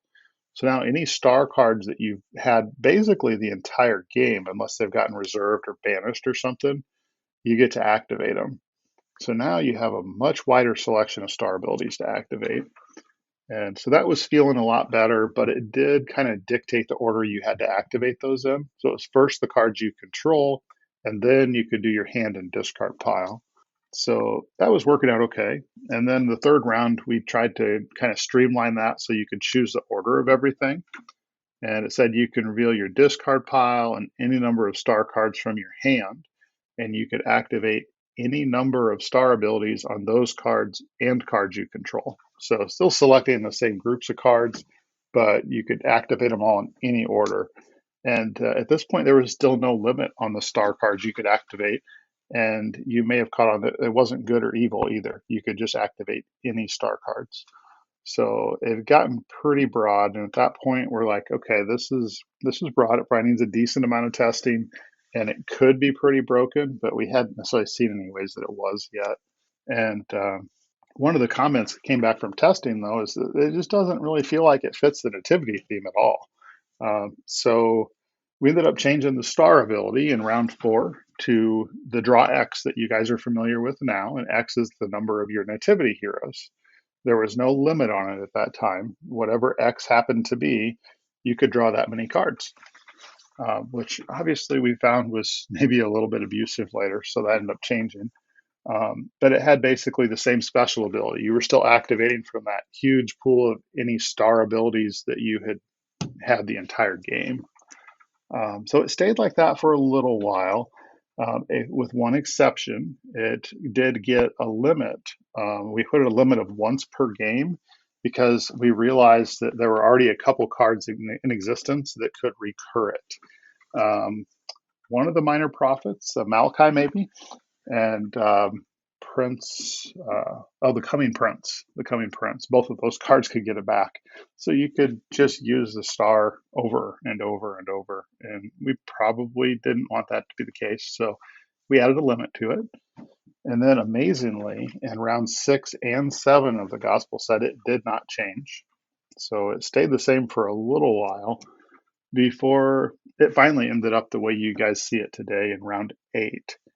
So part of the reason it ended up the way that it did, though, is because with the broad ability to activate any star abilities you have, good or evil, Jaden, I believe, is the one that figured this out for us. But there's some characters in GOC, and I don't remember if you guys have seen these yet or not, but they have a star ability that says you can activate, or sorry, you can top deck a dominant from each hand. So you could top deck your opponent's dominant with a star ability. And we've all seen several star abilities in GOC that says you can reserve the top card of your opponent's deck. And I mean, Deliverance is probably one of the most popular cards in decks right now. Tyler puts it in every deck he makes. And it discards the top card of your opponent's library with the star library. Am I playing Magic? No, deck. The top card of your opponent's deck. Um, I haven't played Magic for like a decade. I don't know where that came from. Um, the top card of your opponent's deck. So, I mean, you could top deck their dominance and then discard or reserve them. So we decided to limit Star Bethlehem to just good star abilities. There were some other maybe abusive situations, not quite as bad as that with evil cards. And I'd like to point out you can still do that, but you have to convert your evil character first to a hero, and then you can still use that star ability that'll top deck dominance from their hand. But at that point, we figured you've worked hard enough, you've earned it. So there was that problem. Jaden also ran into another thing, the burning up the chaff card that you spoiled for us a couple weeks back. At one point, it had the star ability to just discard an evil card. And that was probably fine if you activated it as a star ability. But when you could activate that off of Star of Bethlehem, it suddenly turned it into a battle winner through a star ability, which was kind of weird. And people are going to be like, can I negate that? If so, how do I negate it? Like it was a weird situation. The answer is that you can negate the star ability with one of the very few ways there are to negate star abilities. I'm not even sure if there's a way to negate New Testament star abilities in somebody's hand, though. So we decided having battle winners on star abilities was maybe not a good idea, and that one changed. And it also got the limit 6, and we decided limit twice per game was probably fair. And that way, if you really wanted a second coming or recur Star of Bethlehem, you could use it a second time. So that's how it ended up where it was. It went through a lot of changes and probably more strict testing than a lot of the other cards in GOC because we were trying to do something different, and it had huge potential for brokenness if you set up the right situations. We felt so that was that was it was a fun card to make. It's always fun to try and do different things or things that are a little bit outside the box, but they take a lot of extra work. So hopefully you guys found that story fun. All the changes that Star of Bethlehem went through, and maybe you'll appreciate that more when you've actually had a chance to play with it. I don't remember at what point in testing it was, but I had a game where my nativity deck on the first turn, I had both Mayhem and Star of Bethlehem in there. And Star of Bethlehem, I don't think it had the limit 6 at the time. Um, and there's a nativity character that generates tokens. So it was really easy to get a bunch of heroes pretty quick, especially if you had other ways to generate cards and get to more heroes. So I want to say that I went through most of my deck on turn one. This was without a Widow combo. It was without the High Places combo. This was just like Mayhem, Star of Bethlehem, and a few other acceleration pieces. So that may not have been the best thing. And I think that's part of why I got the limit 6 on there. I will say, from my end, hearing like all the changes in the process of taking the idea of something that John had potentially back during Prophecies of Christ, when just when we make the gospel set, do this cool ability, and seeing all the changes, that definitely gives an appreciation for what you guys do on the back end.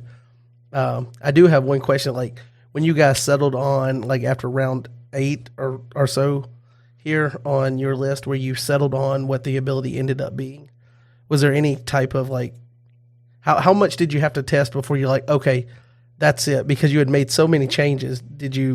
Were you like, just as soon as you made that change, you were like, okay, well, this has got to be it? Or was there like a lot of testing to make you comfortable with where it was at that point? I think at that point we were fairly comfortable with where it was, but Nativity did go through another round of testing in at least a couple different players' hands. Um, so the list went through 9 rounds of changes. The round 10 was the final version. That includes both phases. So phase one probably went through 5 rounds. We felt like those cards were okay and ready to go. And then phase two, which was our primary, we didn't focus as heavily on the phase two cards in the first 5 rounds, even though there was some testing for those. But they got all the attention in round 6, 7, 8, and 9. So it had a little bit of testing after that, but we had done enough testing with it. We felt like we had addressed the problems that we were seeing, which is more where we were at. We stopped the multiple recursion. We stopped the crazy unlimited drawing and also the crazy unlimited amount of star abilities. We still wanted it to be good and powerful and worth a spot in a nativity deck, or even a deck that has a decent number of nativities heroes in it, even if it's not entirely nativity focused. Or that just uses the angel that generates nativity tokens, maybe. So it might just work great in an angel deck if that's the direction you're going. Potentially force that into an angel party style deck. Yeah, if you want a massive draw. I mean, to put it in your deck for just a straight up draw 6, that's the reason some people use Mayhem. They just want it for acceleration. In order to get the +6 on Mayhem, you've got to be able to get your hand down to 0. Otherwise, you're not gaining 6 more cards. And with Star of Bethlehem, you just got to have 6 nativity heroes down, and it's an automatic draw 6. So people might play a dominant for a straight draw 6.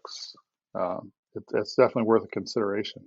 It always helps to be able to activate some star abilities that you couldn't trigger on your own too. That's always helpful. Yeah. Did you guys ever consider putting, with some of the different stages of changes, did you guys ever consider making it a unity card, or did you want it to be playable with things outside of nativity? I don't know if Unity was ever considered for this one. I don't remember that entering the discussion. That doesn't mean that it didn't happen, but I don't recall that. I think it's something we wanted to be at least somewhat useful outside of nativity. So I don't think that entered the discussion. With dominance, they're usually something that we don't want to completely pigeonhole to one theme. Like even when we made Led Astray in Lineage of Christ, and it was, Unity, Meek, Lost Souls, and that was only brown in Lineage of Christ, we knew at that point that gray and black, the Pharisees and Sadducees, were going to be meek, lost soul defenses in some fashion in Gospel of Christ. So we made that card knowing that it would fit it with Gospel of Christ defenses later as well. And we've thrown a few cards around that promote an offense that wants to have meek, lost souls. Not as many. There's not like full support out there for an offense, but that's not to say that we won't ever build that out further. So when we make something like that, even with Unity, we know that it's going to fit in more than one deck, even if it can't fit in every deck. That's fair. So kind of a neat little thing. Like when I see abilities, and obviously from this side, I don't have the experience doing anything with card design, and I see really strong abilities that are potentially being abused.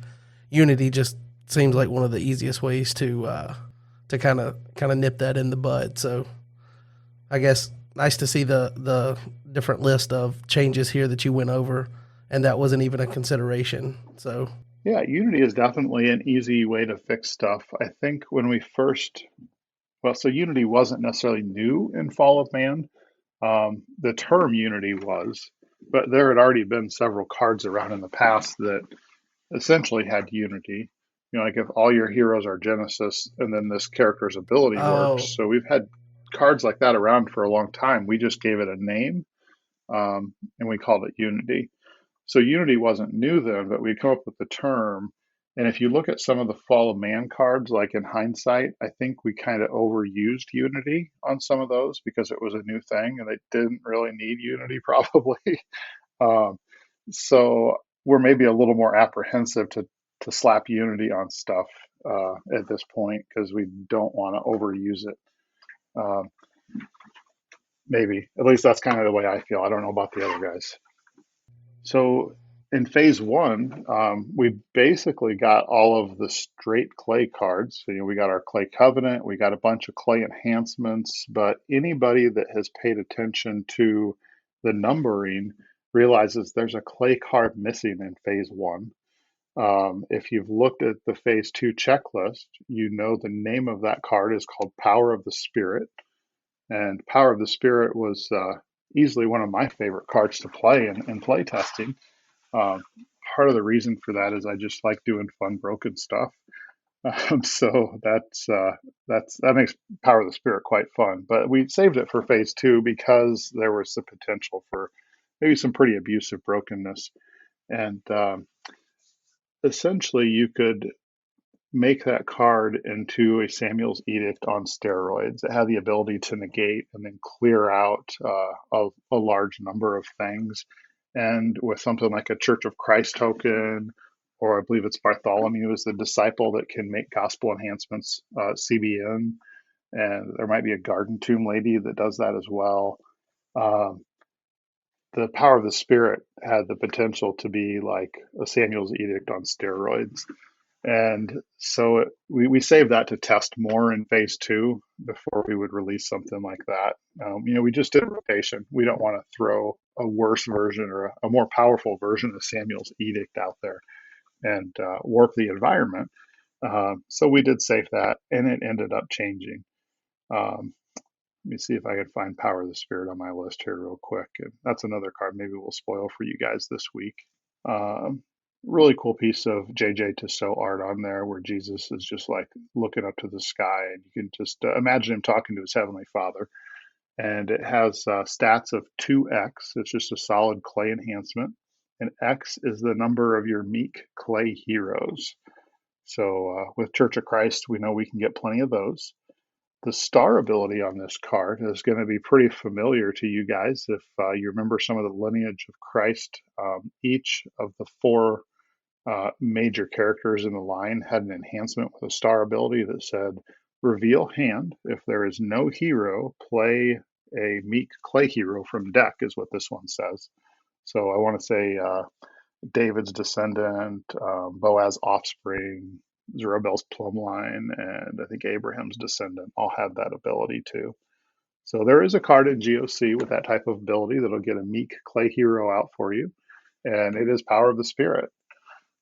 So the way the ability ended up on this, though, is that you can negate an evil or neutral card, If it's used by a meek hero, you may discard up to X evil and or neutral cards instead. So that would be instead of negating. I think originally it negated an evil or neutral card, and then if it was used by a meek hero, you could discard up to X.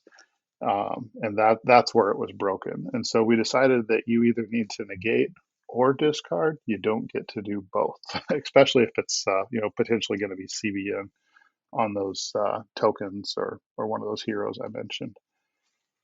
So still a really powerful card. I expect that to see a decent amount of play as a battle winner for clay offenses, but probably not going to be the busted card that it was during some of our testing. That's probably a welcome thing for the community. You mentioned not having a worse version of something that was broken pre-rotation in the rotation environment. So nice to see you guys realize that and took care of that beforehand. Yeah, there's a number of times that we get to do that. We see things, and as players, competitive players, some of us like Tyler, myself, and John especially, um, and we really love these things. We have fun playing with them. So, for example, two of the cards you covered as spoilers today, the Messianic Messenger and the Magi. Both of those at one point during playtesting. Right now, they have two abilities on there. You may do this one thing or you may do the other thing. And it has to do with getting a card from your deck or banding. Both of them didn't have the or. You could get the card from the deck and you could band. And if you look back at like Joshua from Cloud of Witnesses or Michael, the ultra rare version, those cards have the either or. You either get the card out or you can band to essentially the card you could get out. You don't get to grab a card and band to it. So both of those cards got toned down, and we were sad to see them change because they were really fun to play test that way. But we realized that's probably not good for the game. Uh, so going back to persecuted church, though, there are a couple characters in there that get to search and ban for the specific church themes. So that was before maybe we realized that cards shouldn't do it all at one time. We're going to have people going back and digging through the persecuted church list. What are these broken cards Gabe's talking about? All right. Well, I think the last card I want to tell you guys about today is a phase two card, and he's Crimson, and his name is the Rich Young Ruler. During probably like 99% of playtesting, the Rich Young Ruler was one of our evil characters in the Crimson Brigade, and we really liked the way he worked. He was a pretty awesome character, and he's in the Gospels. It makes sense to have the Rich Young Ruler in the set, but he didn't necessarily fit with what we were doing. Crimson is thieves, and so we had all these amazing crimson characters that were thieves, and they all worked really well together. And a lot of their enhancements are like, if this is used by a thief, then you get to do cool stuff. Um, and then we had the Rich Young Ruler, who is a 7/5 evil character, and he says, well, first of all, he has an identifier. It's X, and X equals the number of your opponent's good brigades. And so I'd mentioned earlier on the discussion where we had star abilities, you could top deck a dominant from each hand. He's got that star ability. So that's maybe one you hadn't seen yet. Now you know where that's coming from. And his special ability as an evil character is you may draw X or play an NT Fortress from deck. So X is the opponent's good brigades. And I mean, people are playing Noah right now. So there's 9. Quick draw 9 from the Rich Young Ruler, and he may ban to a New Testament Crimson human, and he cannot be negated.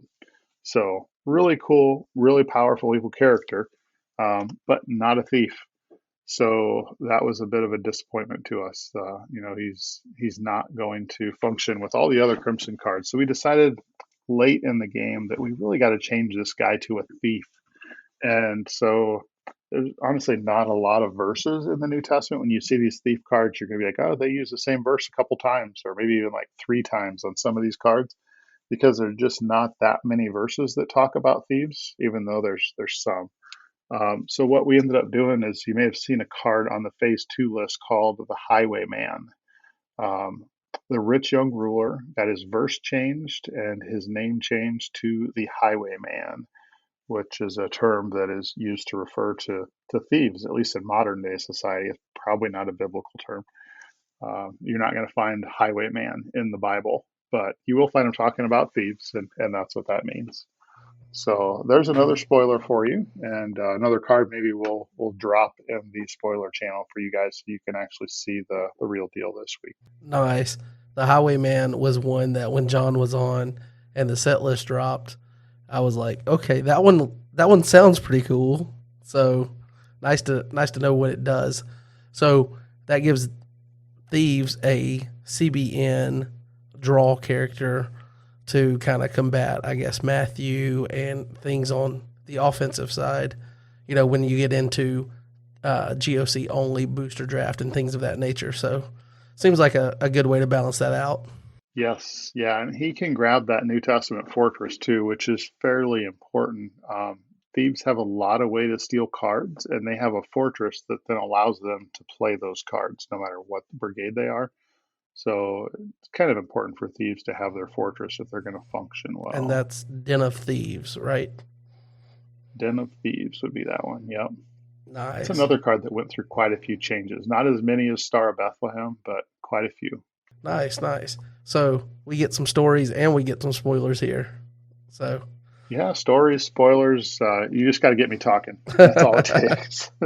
so let me ask you this because we did kind of touch on, with some of our spoilers from the week, they were nativity, and then you talked a good bit about the Star of Bethlehem and all the changes they went through. And you mentioned that nativity was one of the things that during testing was one of the most fun to play. So, what's the experience of like once you build that? How does it play? And then like we know that the cards are trying to play kind of opposite of the way that most like at least current meta decks are doing, where they're generating all this resource to where they have it in hand, so they feel more confident going into battle. And this is going into battle and relying on other things to generate those resources, upon you being in battle without cards in your hand. So how's the experience of piloting a deck like that, and how does it play? I will definitely answer that question. I'm going to give you a little bit of a backstory first, and that is like a year ago this past Christmas, so that'd be like Christmas 2020, when we first started showing a few nativity cards and we were maybe trying to put those together.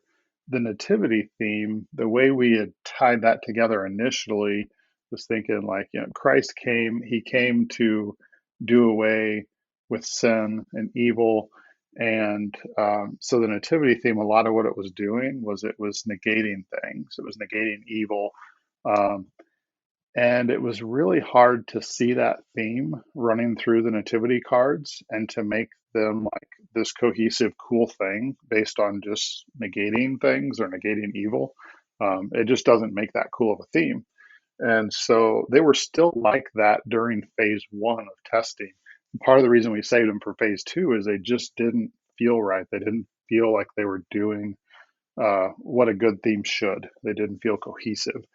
And so it was around Christmas time this year when those cards, the abilities functionally stayed kind of the same. A lot of them did, but they ended up changing to be this either you don't want to have a hand, you want to have a really low hand, or you at least want your opponent to have hand advantage. Um, Jesus lowered himself to the point of a human. He was born in a stable, not in a hospital.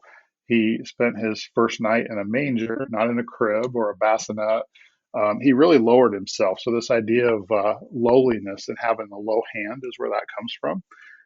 And all of a sudden, Nativity has like this really cohesive theme, and it feels like it gels together. It all wants to work together. So um, again, that was like divine intervention to save us from making a terrible nativity theme, that God gave that inspiration to us.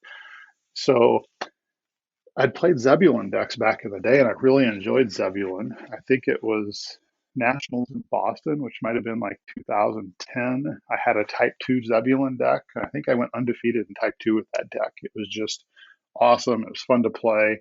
You could have a completely empty hand, and just like wreck people, get free souls with Zebulon.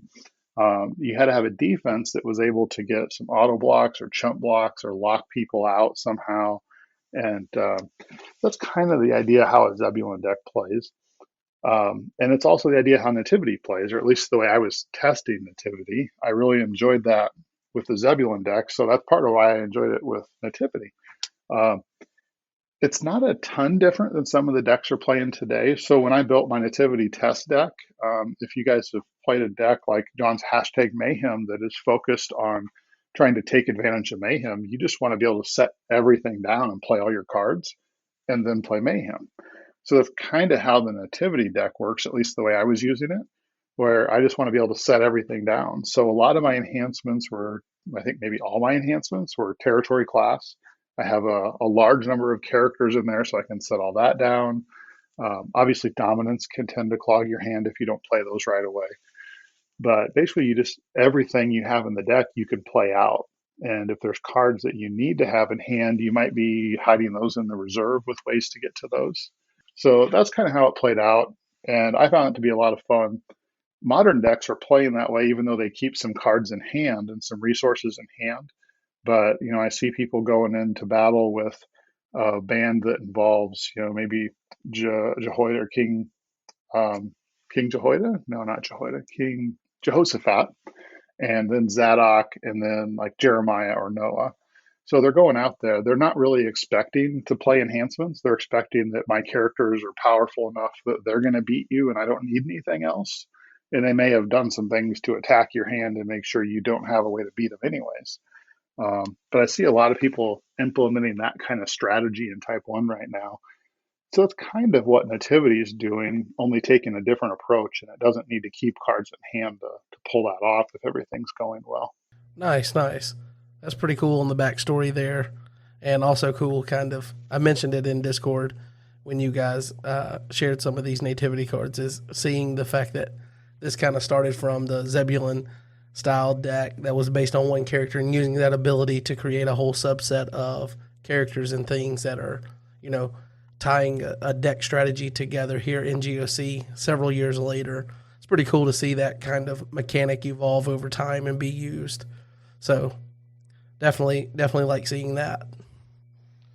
Yeah, it really is. And it's kind of amazing that it had never happened before. Somebody who really enjoyed that in the past, I've always had in the back of my mind, like, oh, I would love to design a low hand theme strategy and make a theme based on that.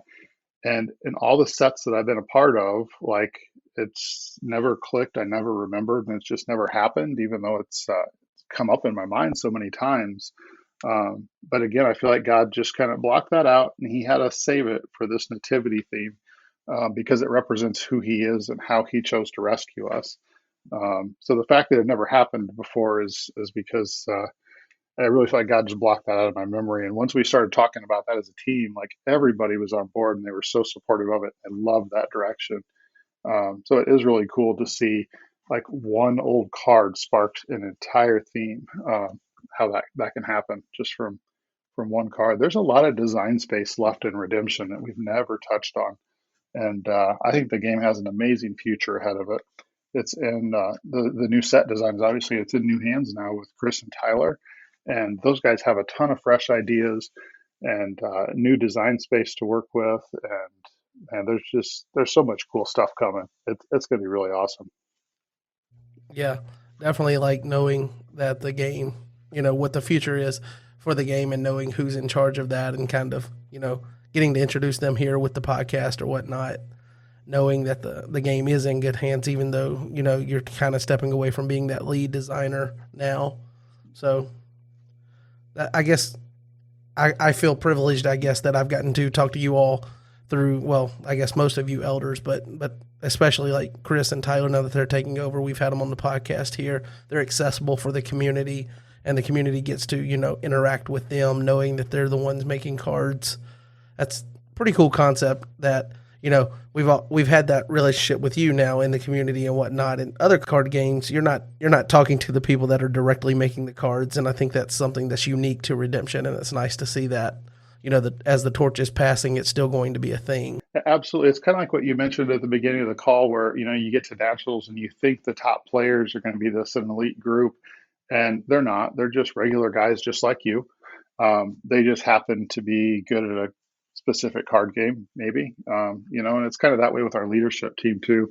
We're just a bunch of guys that love redemption, and we love redemption players, and we love hanging out with the redemption community. And so I expect that to always be the case where the leadership team is accessible because we're really just you guys on the other side of things.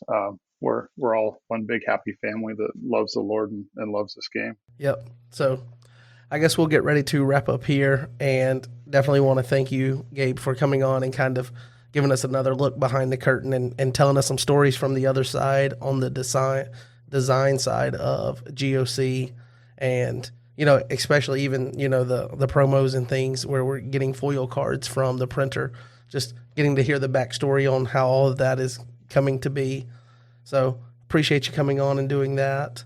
Yeah, you're welcome. It's fun to do that stuff, and it's definitely fun to share with you guys the stories about how those things come to be and how they happen.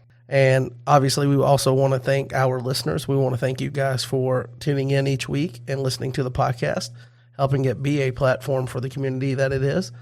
And with that, this is a reminder to get in your week 6 riddle answers. I guess not riddle, it's a trivia this week. So get in your trivia answer.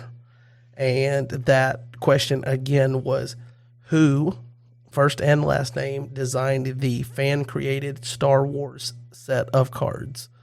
So make sure you get that in. And week 6 will compile all of the reviews of the podcast entries along with whoever answers the question correctly this week. So looking for a ton of entries into next week. Again, I think I'm not going to be able to use the little spin wheel app that I've been doing, because I think there's just going to be too many entries, since the same name will potentially be on there 4 times. So we'll probably have to go to the old shoebox style, write names down, crumble up the paper, and then shake it up and pick a name out. But we'll get that, and we'll provide, our final winner of a Contender Deck and a play mat. Again, thanks to Your Turn Games and Covenant Games. And with that, we'll go ahead and sign off here. Thank you guys for listening, and we'll catch you next week. Peace.